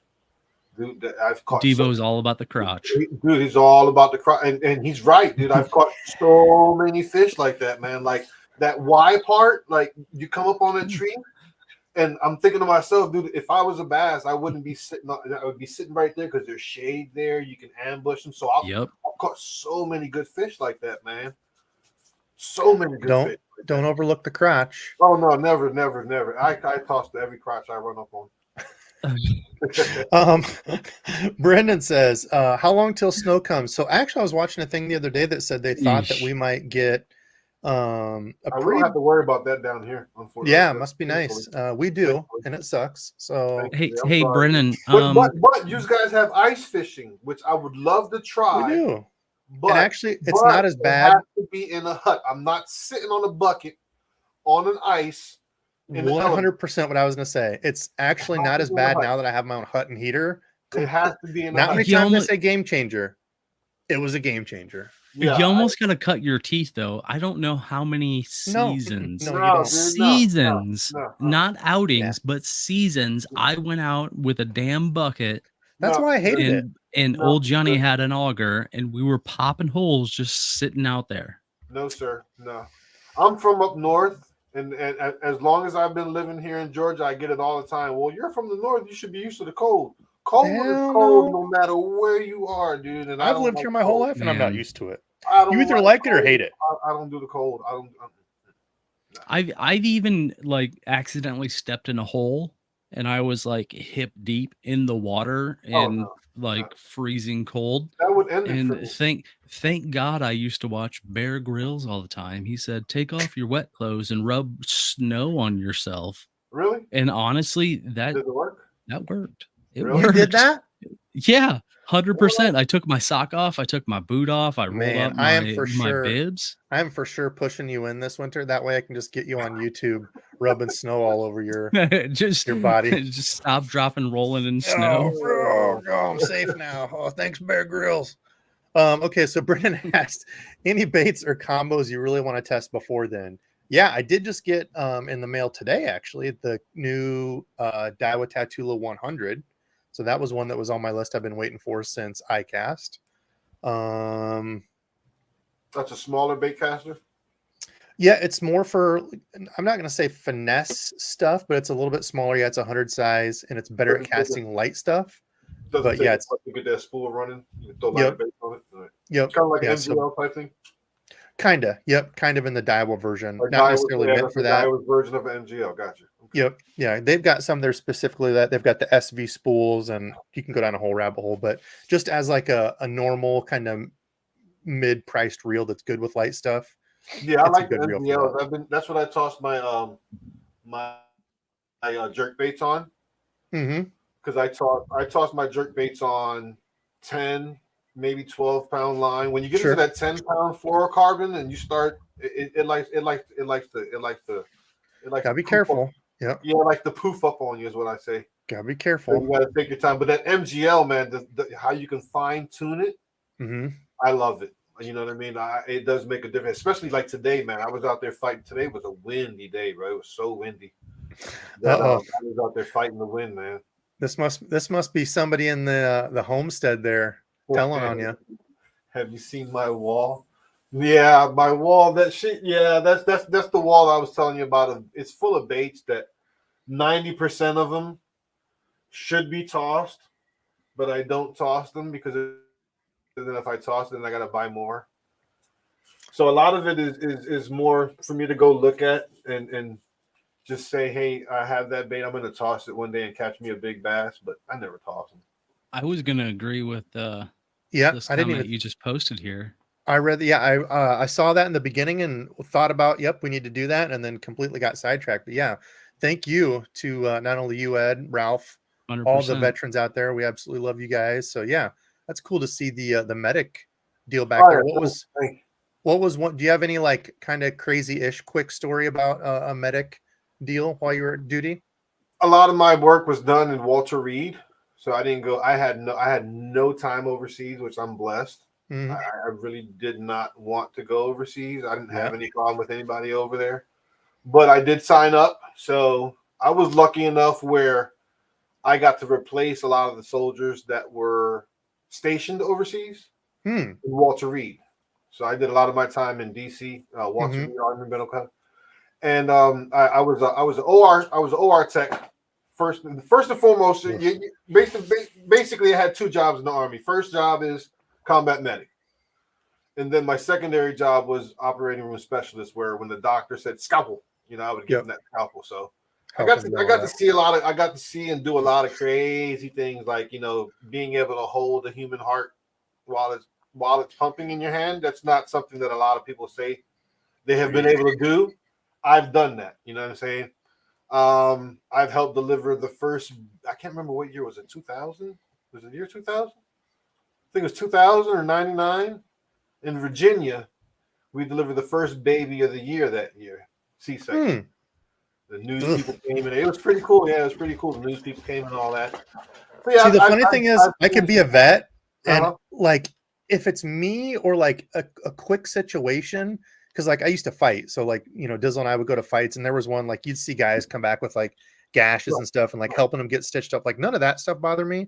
Like operating on an animal, vet stuff, but like once you actually start cutting open people, like I don't know, man, it gets me a little uneasy. And it's not like blood or anything. It's like arm stuff. Man. It would never really bother me. Like I used to watch. Remember those operating shows they had on what was it, the Learning Channel or History? What was Learning Channel back like in the day? TLC or something? Yeah, I don't know. I didn't watch any of that crap. I used to watch those before I joined the service. I used to watch those. My mom was a nurse my whole life, so like I've always I was exposed to a lot very young. Like when I was young, she used to make me do a lot of volunteer work at her job, and then she would pay me a little bit of money so I can go buy my little car models and stuff like that. That's cool. But it was more for kill two birds with one stone. She teach me how to work, and then she also exposed me and showed me that not everybody's healthy. She would take me to the they used to have the Special Olympics. She would make me go. She would make me go volunteer for stuff like that, so I can learn. Hey, this not everybody is normal per se. You know what I mean? There's different people out here. Yep. So you got to learn how to deal with those type of people. She taught me at a very young age how to do that stuff. So it was always something that interested me. So when I got into the Army, they were like, "Hey, what do you want to do here? You can do this, this, and this." I was like, "Yeah, sign me up for that, man. I want to do that." So that's what I ended up doing. Gave him 9 years. Usually it's an 8-year contract, but they extended my contract by a year because of the war. And then 9 years, I got a knock on the door one day by a sergeant. I was like, "Uh-oh, what'd I do?" Yeah, what'd I do? He said, "Oh no, you didn't." Remember that heart? Remember that heart you were holding that one day? You were supposed to put back in. We never found it. We were here to see if you want to re-enlist. I said, "No, I'm good." He says, "You don't want to re-enlist?" No, I gotta drive later. He says, "Why not?" He says, "Why don't you want to re-enlist?" I said, "You don't watch the news?" He says, "Yeah." There's a war going on, right? He says, "Yeah." I said, "That's why I'm not re-enlisting. I don't want to go over there." Yeah, right. That's why I have the utmost respect for. Right. So two things I wanted to say is obviously, thank you for what you did and everything else, regardless of here or there. And second, I gotta ask about that arcade cabinet behind you. I see the fish scrolling on it. That Are the okay? So what you got? What seeing games are you got on there? all right, I pretty much have, honestly, I pretty much have every video game from 1977 until God damn about it! We just became 2000. best friends. I think. I have Ed, them you want to all. play I have them retro all. games and I go pretty fish much have jigs them all. together? Yeah, I pretty much have them all, dude. Now the driving games don't work because I don't have. You gotta have a steering Yeah. wheel, and the shooting games don't work because you have to have a special gun. They don't work No on the area. You can't play Yep. Area 51 and step on the pedal. You don't have the pedal. No, you can buy a special gun. I have a buddy of mine who actually built one. You can buy a special gun for it. I just Dang. haven't divulged my. I haven't dove that deep into the rabbit hole yet. So Man. this is kind of lame, Nerds, but true did you nerds. know Duck Hunter was a 2-player game? The Yeah, second the player second could person can control the the duck. duck. Yeah, a lot of people Really? didn't know that. Yeah, A the lot of second people person, don't if know they that. moved the controller, it would Mhm. actually move the duck on the screen. You I That's you didn't how know put it that it works. either. you put a regular controller into player 2. Yep. Your first person's got the blaster or whatever you want to call it. Yeah, Yeah, you can like juke them when it out. comes to video games, dude, I'm like a huge nerd. Like I remember running home with vividly my buddy Louis Molina. I remember that, man. Running home for the We unlocked the first, core memory. I can tell. yeah, man, for the first edition of Nintendo Power that came out. I remember that, man. Yeah. I remember Yeah. that vividly, man, because in Nintendo Power you would get like the cheat codes that nobody Yep. knew about and stuff. Oh man, we used to run home every month Dude, for that. Oh, I tell you this. The crazy thing is as you say, like core memories and things like that. I remember it was me, my brother, and my cousin were playing Rygar, and we were like right at the end, it's on there. and we could not figure out what the hell to do. And we asked my It's on mom, there. and we were like, "Can we call Nintendo Power I remember to the tell them 1-900 to number tell that us they how to had. do Yep, it?" I remember that. Yeah, I remember that, dude. That's wild. We Yeah. paid like $3 to figure out Yeah. what the hell to do at How like to beat near the end of Rygar. Rygar to That's beat the it. main reason. That's the main reason why I built that thing. Is because when I was a kid, we didn't have the money to be able to just dump hundreds of dollars into video games. Oh yeah. So I always told myself, when you get old enough, you're gonna have your own video game. And this thing I can play without quarters. So I finally can beat all these games that I couldn't beat when I was a kid. It's all emulator, right? Yeah, it's all MAME. It's all done off MAME. Yeah. Yeah, I mean, G-Fan? you Battletoads, you're not beating Battletoads. The jet ski, the jet rider part, yeah, you're not beating that. Just saying. Got to give a shout to G-Fan real quick. $10 bomb, super sticker. There you Thank go. you, brother. Always appreciate you, my man. This one I had up for a minute. Benedito, good question. What's your favorite Shimano baitcaster? I think you already said it, but For me, mhm. I love Corrados. Now I do want to get that. What is that new Corrado M? Yep. I do want to get that. I want to try that one out just to see if it's any. But Corrados for me, like I don't treat my gear as good as I should. Oh my god, are once we the again, exact same people, Ed? You I and mean, Dizzle cut from the same 100%. stone.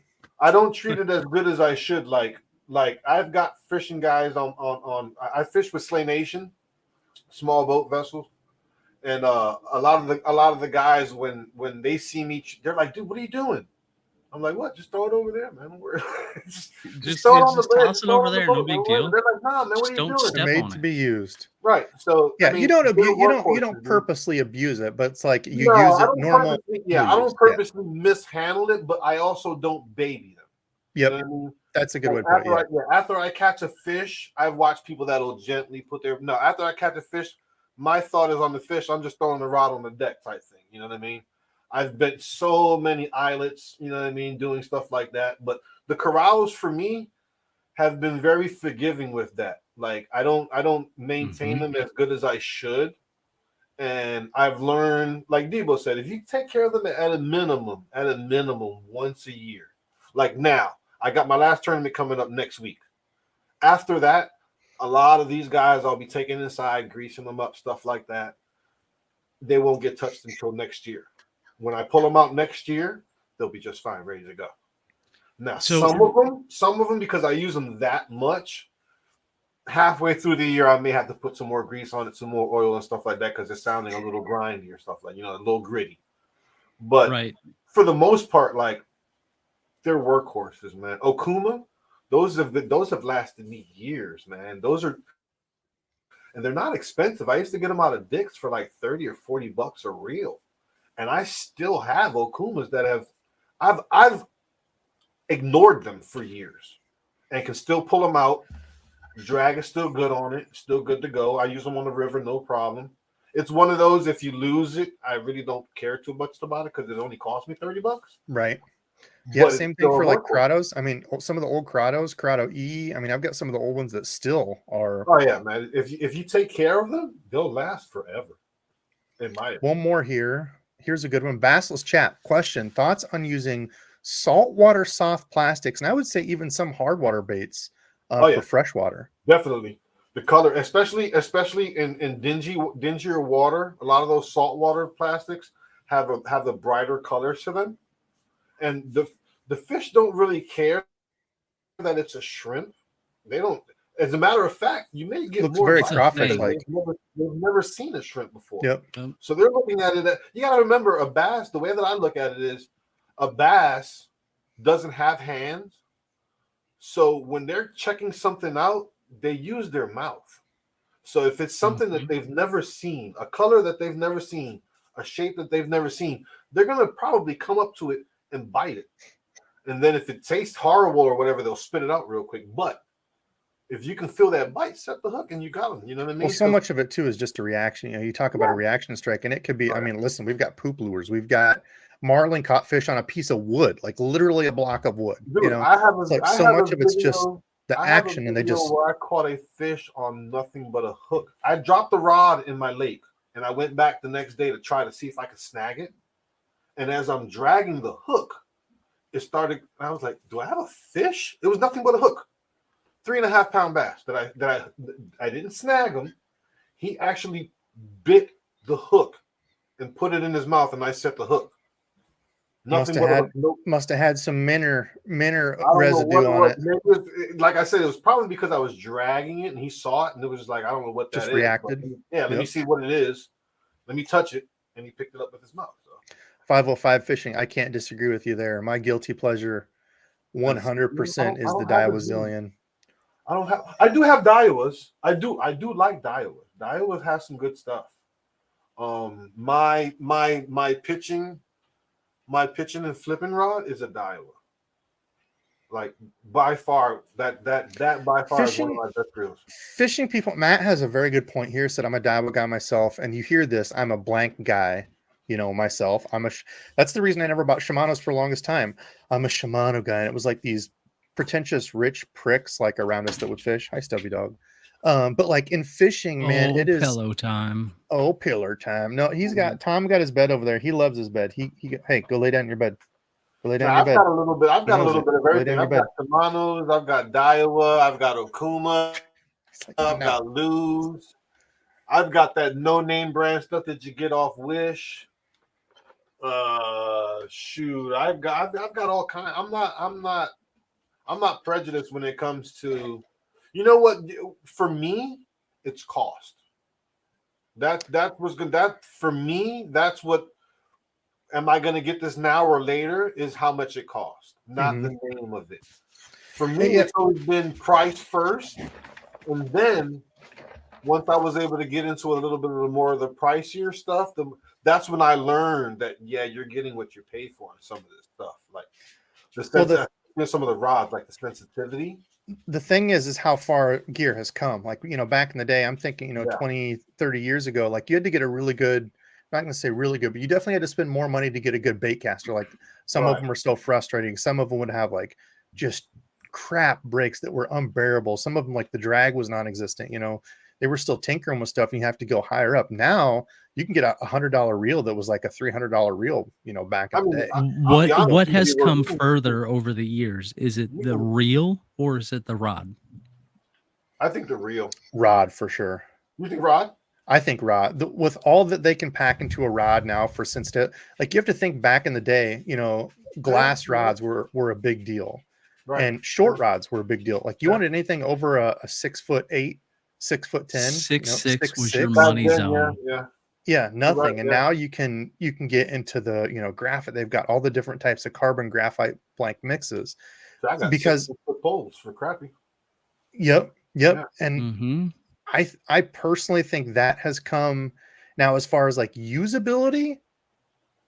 Like how do I want to say it?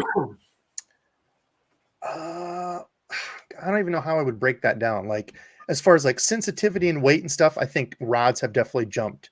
But like when you get into like usability, and I don't know how to explain this, I've got it in my head. Like they've come to a point where it's like you're cutting hairs, I guess. Like there was a much more of a gap back in the day. Now you get to like $100 reel versus a $300 reel. You can still tell a difference, but there's definitely diminishing returns as of what you're getting. Yeah, I A agree lot with of you times you're just 100% on paying that. for weight. I'm I just agree getting with you on a that. lighter reel. It might work almost Yeah. the same, but you're paying $80 extra to get a magnesium frame versus aluminum. Yeah. And Like then you said, once you start I don't getting into once you get into that $100, $200 range on reels and rods, that's when you start noticing a big night day difference. yep. Like a lot of my Debo, rods, I'll be right back. when Okay. I got into it, I was on the there's no way I'm going to spend more than $100 on a rod. There's no way I'm going to do that. When I got my first good rod that was, $200, $300, and I tossed that and I was like, oh, I see what they're saying now. Like I can see the difference. It's a night and day difference. Yeah, definitely. Yeah, and like I don't even know, like, because I'll be honest, I didn't have like the high end rods. Dad and I didn't have the high end rods back in the day. So I don't have any of that. Who are they called? Who does the rod reviews where they do the cheap ones and what are they called? Tactical Bassman. I don't have any of their stuff.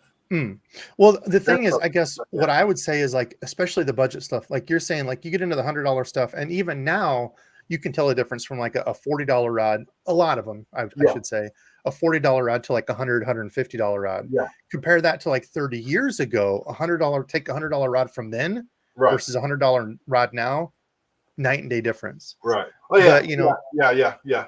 So yeah, you're right on that because the reels pretty much have been the same. I mean, a reel is a reel.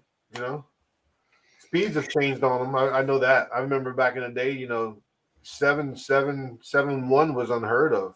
You know what I mean? Like everything was 5, 4, 5. Some of the 6s, those were fast. You know what I mean? Like those were high speed. Absolutely. Nowadays, that's slow.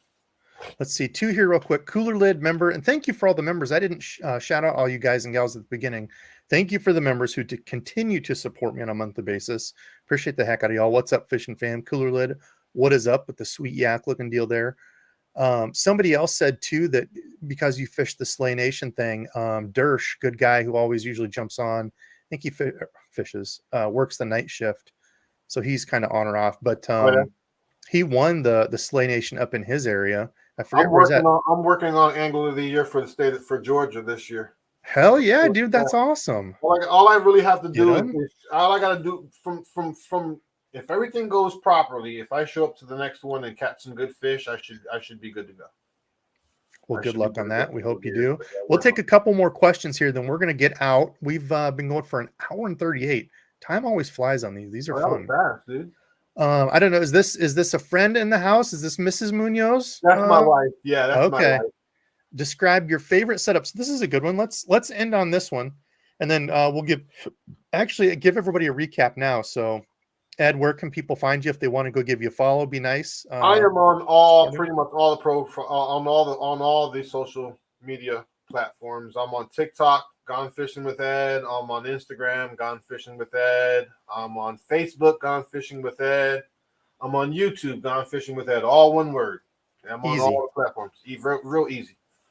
So each of us are going to go. So we're going to pick one, and I'm going to give us a limit here. Let's say, no, I'm not even going to give a limit. Nope. Favorite rod, reel, and bait. So if you're going out tomorrow, if you had one rod, reel, and bait to tie on, and we're going to say like to actually catch fish, because it's a dumb question for me. It'd be frog if anything. But let's say tomorrow we're going out.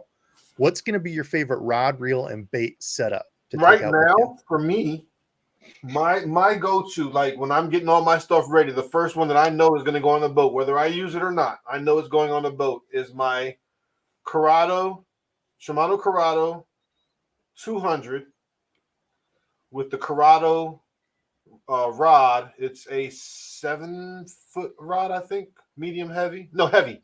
7-foot heavy with 18-pound Sunline fluorocarbon on it.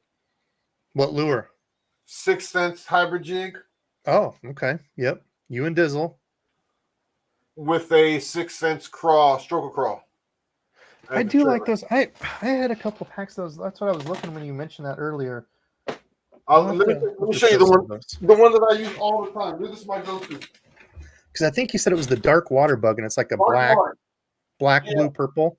I had some of Debo. Hey, before I got the Meta rod, what was the rod that you convinced me to get? You said you were using it for your jig. Yeah, it's Intenza. Got like a purple on one side. Yeah. Yes. Like I freaking love black that on the other. Oh man, this thing's for me. Oh, I love this, man. You love the Intenza, Dizzle? Did you say that? Yeah, I was just getting my combo ready for what you were gonna ask, but I'm not gonna interrupt Ed.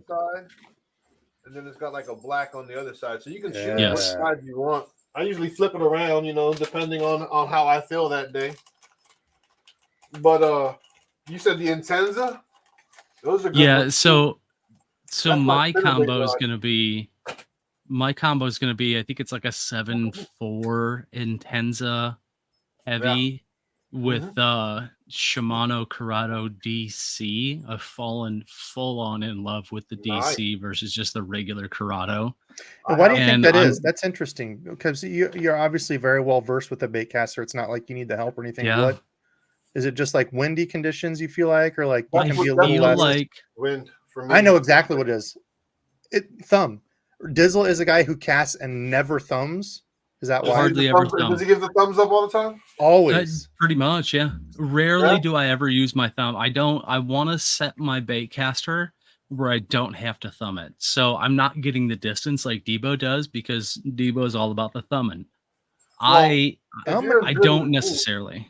If you're as good as me, dude, you can easily backlash a DC rod. I mean, 100%. A DC is not an end all be all to not bake. And that's the reason I was saying that is because I had the hardest time when I first got the SLX DC.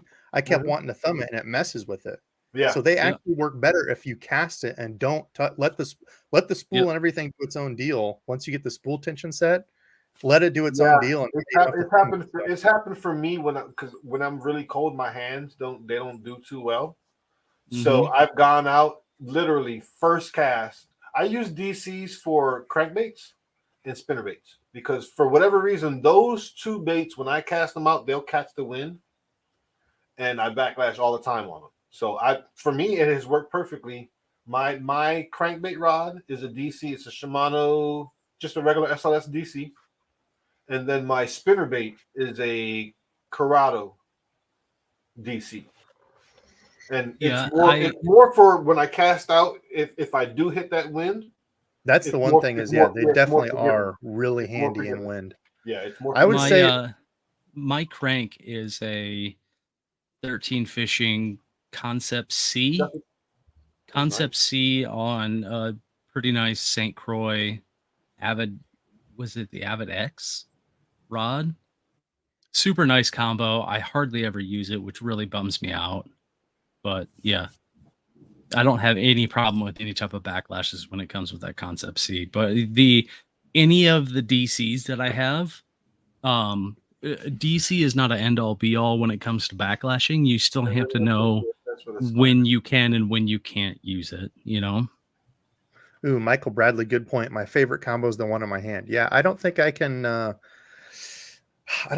test that. Gators, so that's my deal. Gators, I think best breaks for sure in the industry are the Daiwa SV/Mag Force. What is it? Mag Trax, Mag Force, whatever they call their system with the induction rotor that moves in and out. The Daiwa that I have that specific the specific pitching and flipping reel. Mm-hmm. I don't know if it has that brakes that you're talking about, but the braking system on that, the drag system, the brakes on that's superior. It should be. Yeah, they're Good great stuff. reels, Yeah. good do it all. It's so hard once you get into it. I mean, they've come so far that you're almost cutting hairs with some of the companies. It really just comes down to preference. But Debo, Yeah. what's that the Megabass combo that one day we went out and it was virtually the exact same combo? It was the Megabass. I don't remember what rod it was, but then it was the Tatula, the Daiwa Tatula. the Or like Levante is the jerk. only one that I have. That's the only Megabass No. rod that I own. Look, somebody said something about an SLX MGL on the radar. D will do a review. I that's what I use for my jerkbait. It's a really good rod. I mean, it's a It's really the sleeper. Yeah, I actually just posted really that today, a picture of it. I think that's the sleeper of the whole SLX Yep. lineup. That's what I use for my jerkbait. SLX MGL. You can huck a lipless out. Like, No, it's the 70. I got the 70. The 70 HG. yep. Good stuff for a jerkbait, man. Good stuff for a jerkbait. For me, I'm thinking. So I got the new 100, so it's got to be the Tatula 100. Tie that on, or get that on. Tie a lure on it, so I can go test it. For the rod right now, gosh, I don't know. That's a tough choice. I haven't bought any new rods in a minute. I would say something that I could throw like a topwater / jerkbait on. So like that Kistler jerkbait rod I was showing earlier, something like that. I've got some of the Okuma Guide series, which I think is the best rod they make for the money. I think it's a great rod. That Lose one for $99. I wouldn't do the medium light. I would bump up to a medium and throw like a Super Spook Junior or a jerkbait, something like that. Because right now is the time of year. I mean, I think tomorrow's supposed to be a high of like 63 here. Something like that. Water temperatures are going to be right in that like 60, getting down, 65-ish, if not cooler now, I guess, since we've had a couple cool days. But I mean, they're going to be chewing. So yeah, Dizzle, we need to talk. Are we going out tomorrow? You free tomorrow? We're going to go catch some fish? Wait, hold on. Before we get into that, I just need to say, Ugin. Oh yeah, we didn't have our Guggen. We always have to mention a Guggen because usually somebody in the comments asks us if we love or hate Guggens. I don't have any problem. I don't have any problem with the Guggen baits. The only thing that I don't like about their plastics is their plastics don't last. Like I can catch one, maybe two fish. It's like throwing a Yamamoto bait. Like that's exactly right. Yep. But they're hard. They're hard baits. I've never had like what is that one that they had where it was their version of a plopper? What was that? The revolver. Yes. It was okay. I liked the revolver. The reason why I liked it, it was kind of a combination of a buzz bait and a plopper. It had like a really high whine, like a buzz bait, but you had that plopping sound. Kind of like Debo. I caught really good fish on it, bro. I don't have any problems with them. Dizzle, I heard that. We don't want your 2 cents in here. Debo, sorry, monster bass, not mega bass. The monster question? bass rod with the Tatula reel. What was that? Daiwa reel. Yeah, that was the old 100. Yep, that was the Tatula 100. Yeah, dude, that thing is. That's what I have. The Tatula is what I got. It's dynamite. I'm not a huge fan of is it the T-wing? You don't like the T-wing? The T-wing, yeah. I don't like the T-wing. I feel like it slips too much, and I don't know. I'm not a huge fan of it. I felt the T-wing gave me a better, longer cast. It's supposed to. I've never done enough testing. I feel like the T-wing's a little bit louder because they have that extra piece of metal there. When you reel, you hear a little bit of the T-wing kind of moving. So I think that's part of the reason why Daiwas aren't as smooth. Not necessarily because of the T-wing, but you get I get a little bit of a not a click, but like a tick or like something as I'm reeling in with the T-wing. A little, yeah. I think that is probably caused by that. I don't know for sure, but that thing casts like a dream, man. I do want to try some of the concept. I don't have any of those concept 13 reels at all. I want to try some of good reels. The thing that I was like instantly drawn into with the 13 fishing concepts is they're so like customizable. I mean, I'm not one about colorways and things like that, but if you wanted to, like, everything is replaceable. They have replaceable everything. I'm a big fan of the 13 fishing their rods. I have my crankbait rod is like $80. I think they're called the Defy Black, I think is what they are. Mm-hmm. or the Defy series. They're not expensive at all. They're under $100. Yeah. Awesome. But they're great. Awesome, They're Aussie great. Cat. Oh, whoops! It flipped as soon as I went to click it. Awesome, Aussie Cat. I said I fished a Guggen bait, then I immediately sat down and peed. Somebody Let's be earlier awesome, said, Aussie Cat. That's not the first. Yeah, there's a time. lot of people out there who do not like Guggen. I don't know what. Hey, I don't know what can it I is. can I jealousy. just say? and some of Can it. I Listen, just some say of it is fine. John B put out like I think it's at least a 3-video series on YouTube. He went to like Africa or Australia or something like that, and is fishing for like wolffish and Payamaras, anything like that. Paraiua, Dude does an amazing the catfish. cinematic. Cine, he He's does a very good he's job of yeah, filming. he does. His He does. B-rolls are ridiculous. Just it's a I great agree. series. You should go I watch think it. so. I think so. Now, some of the other guys, it's just foolery watching some of those other guys, but some of them have some good. It's entertainment fishing. Yeah, there's That's definitely a exactly what it different is. side of things. Yeah, I entertainment. don't. Whenever I watch them personally, I never expected to learn anything. I expected to be entertained. Mm-hmm. And that's exactly what it was. Certain people I watch to learn things. Some people I watch because I it's pure. They make me laugh. I couldn't tell you how many times I've pulled up the DEBO'S fishing how to tie an Alberto knot video and skipped exactly to the spot where it starts. It like literally I don't have enough hands to count the fingers of how many times I've done that. Just saying. Well, that whole gimmick thing that they say. They came out with that. What's it called? Where is it? It's supposed to help you tie the FG knot. Oh, Like whatever one of that those little little tool holder thing things is? or whatever. Yeah. Yeah, a little tool holder thing. I bought that thing. Does it work? That thing was a life changer for me. Really? Really? I will not. I don't care what weight line I'm using. If I'm doing braid to fluorocarbon, I'm tying an FG knot with that little device. Interesting. It takes me no more than 5 minutes. Sounds like a long time to tie a knot, but No. for me, 5 minutes for an FG knot tied properly that's not going to break. I'm thinking an FG knot is at least 30 to 60 minutes. Hands down. Literally, I've timed it. It took me 5 minutes, and that's with me fumbling, knowing that I'm being timed. You know what I mean? I'm like, oh shit. It took me 5 minutes with that little device. It's $50. It's a little expensive, but for me, Hammer's got a good question. Yeah, which one? Yeah, because I've seen some that look really stupid. let me and I'm grab like, it real quick.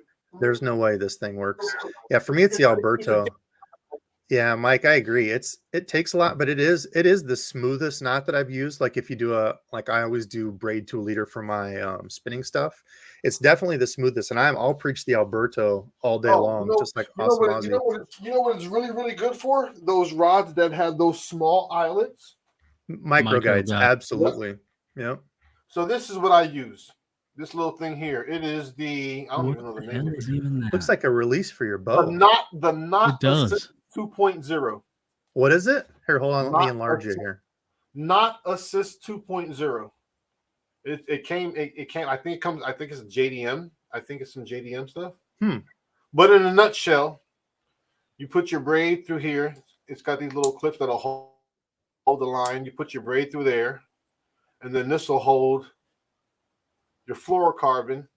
And you can do it all without having to have one line in your mouth and another line tied to your toe, and then the other one tied to.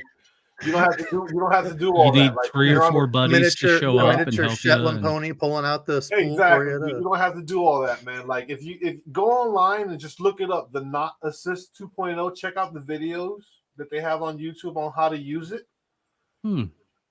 For me, like I said, it was a life changer because I was real big on the FG knot. Like I'm a big believer on the FG knot. I personally think that is the best knot because of how slender it is. And I also use that knot, believe it or not.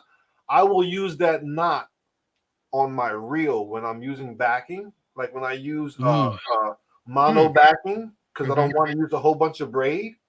What has happened with me in the past, I would use the uni knot, the double uni knot, and then I learned big knot there. Yeah, it would get It's caught up on the bulky, yeah. reel, and I would go to cast, and I'd be getting a bunch of wind knots because it was getting caught up on that knot. So I said, let me try the FG knot because it's skinny and it lays flat.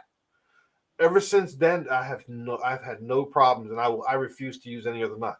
Does it take a little time for me to tie it? Yes. Do I retie the knot as often as I should? No. Normally, what I do is I'll tie the FG knot, and then I'll make my leader line really long. I'll have a leader line on my reel, on my spin. So your knot goes down into it. Some guys do that. Some I guys don't like that. Some guys will have it stop right in between that That's last me. one. The last guide in your reel. Yep. FG knot, I'll have it go on my spinner reels. On my bait casters, I don't do that because my bait casters, for whatever reason, it doesn't like that. Yeah, it likes to get caught up. But on my spinning reels, I've learned tiny eyelet is why. Yeah, any sort of knot going through that tiny eyelet when you're casting out through the spool. Yeah, it's just asking for a backlash. So I use that's the only knot that I'll use.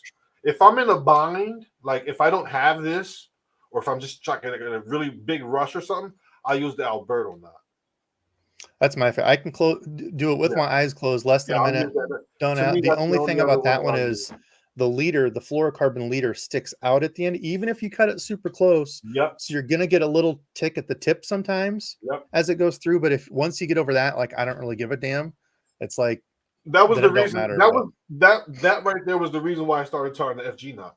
Yeah, I will agree. FG is. I love the Alberto knot, but on some of these rods that I had, it was causing problems when I was casting out. It was causing backlashes and stuff. Grab that one little spot. Yep.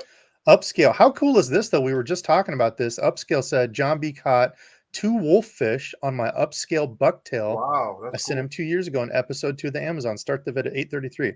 That's cool as hell that somebody would actually be in here watching Small World. Yeah.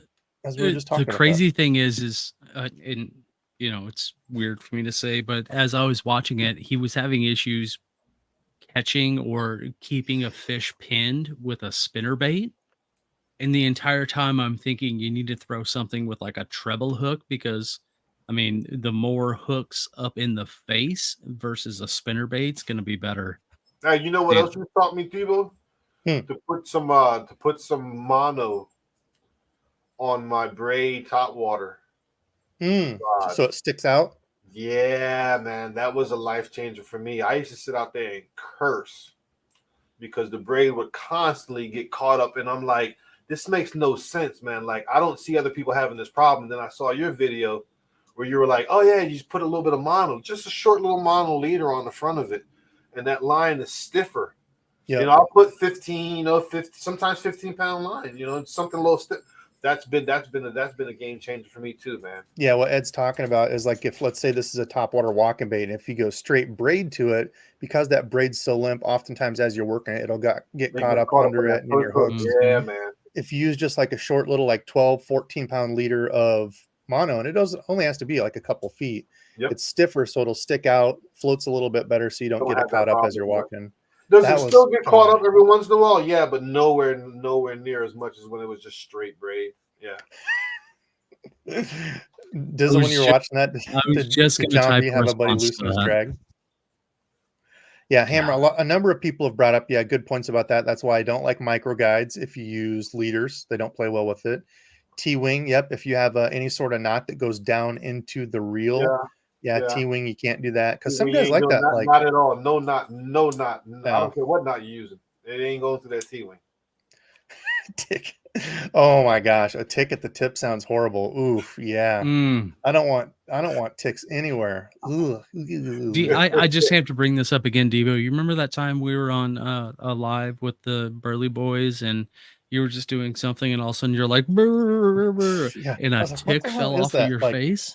I'm like, oh, what? That was on my neck. I'm like, oh my God, I had a tick crawling on me from being out earlier in the day. Wow. Yeah, I don't like ticks. We have a lot of ticks here too, man. I don't like them at all. Dude, we need to get I take the dog for the pills so she doesn't get ticks or fleas and stuff like that. Yeah, I have to. We need to get pet possums and pet peacocks. We need to get pet peacocks. Both of them. They dominate pigs. Like we need to train them and sell them to fishermen. Really? That's why a lot of farms will have I didn't. peacocks, Well, like guinea fowl, chickens. Same thing for chickens. you know They why? all Chickens. I know about peacocks because, again, pigeon racing. Peacocks in your yard. It's a big bird. It would deter hawks. That's the only reason why I know about peacocks and Peacocks are males. Peahens, females. You ever heard one before? Screeching? Yeah. Like when I was stationed in San Antonio for the first time, I came from the city. Oh my God, dude! I thought they were killing babies. I thought they were Have you killing ever babies. heard a fox? What are you doing to that kid? Have you ever heard a No, fox but have you ever cry have and you- howl? No, have you heard a pack of coyotes? Oh yeah, deer hunting. Those babies calling. Whoa. Sounds like something's getting. I've never heard a pack of coyotes. I've heard them like on TV and stuff like that. But we have them come through our backyard. Mm-hmm. Mm-hmm. Oh my God, dude! I'm the dog. No, don't let the dog outside. She can't go outside right now. Why? They're killing Chris each other out Rust. The fox doesn't say anything, but it sounds like a screaming woman. there. Really? The fox legitimately sounds like a screaming female. Dizzle tries to play this off. That's just Dizzle when he sees a spider. All right. So on that note, we're gonna get out of here. Everybody, give Ed a follow. Ed, appreciate you jumping on, hanging out with us tonight. Dizzle, appreciate it. for sure, dude. Dizzle, we appreciate you, even if you do scream like a girl or whatever when you see a Oh spider. my We still God. love you. But listen, guys and gals, thanks for joining us tonight. We love y'all. We'll be back again next Saturday night. Get your questions ready because we might do some trivia, fishing license trivia. Who knows? I'm kidding. Oh, Love yes. y'all. Till next time.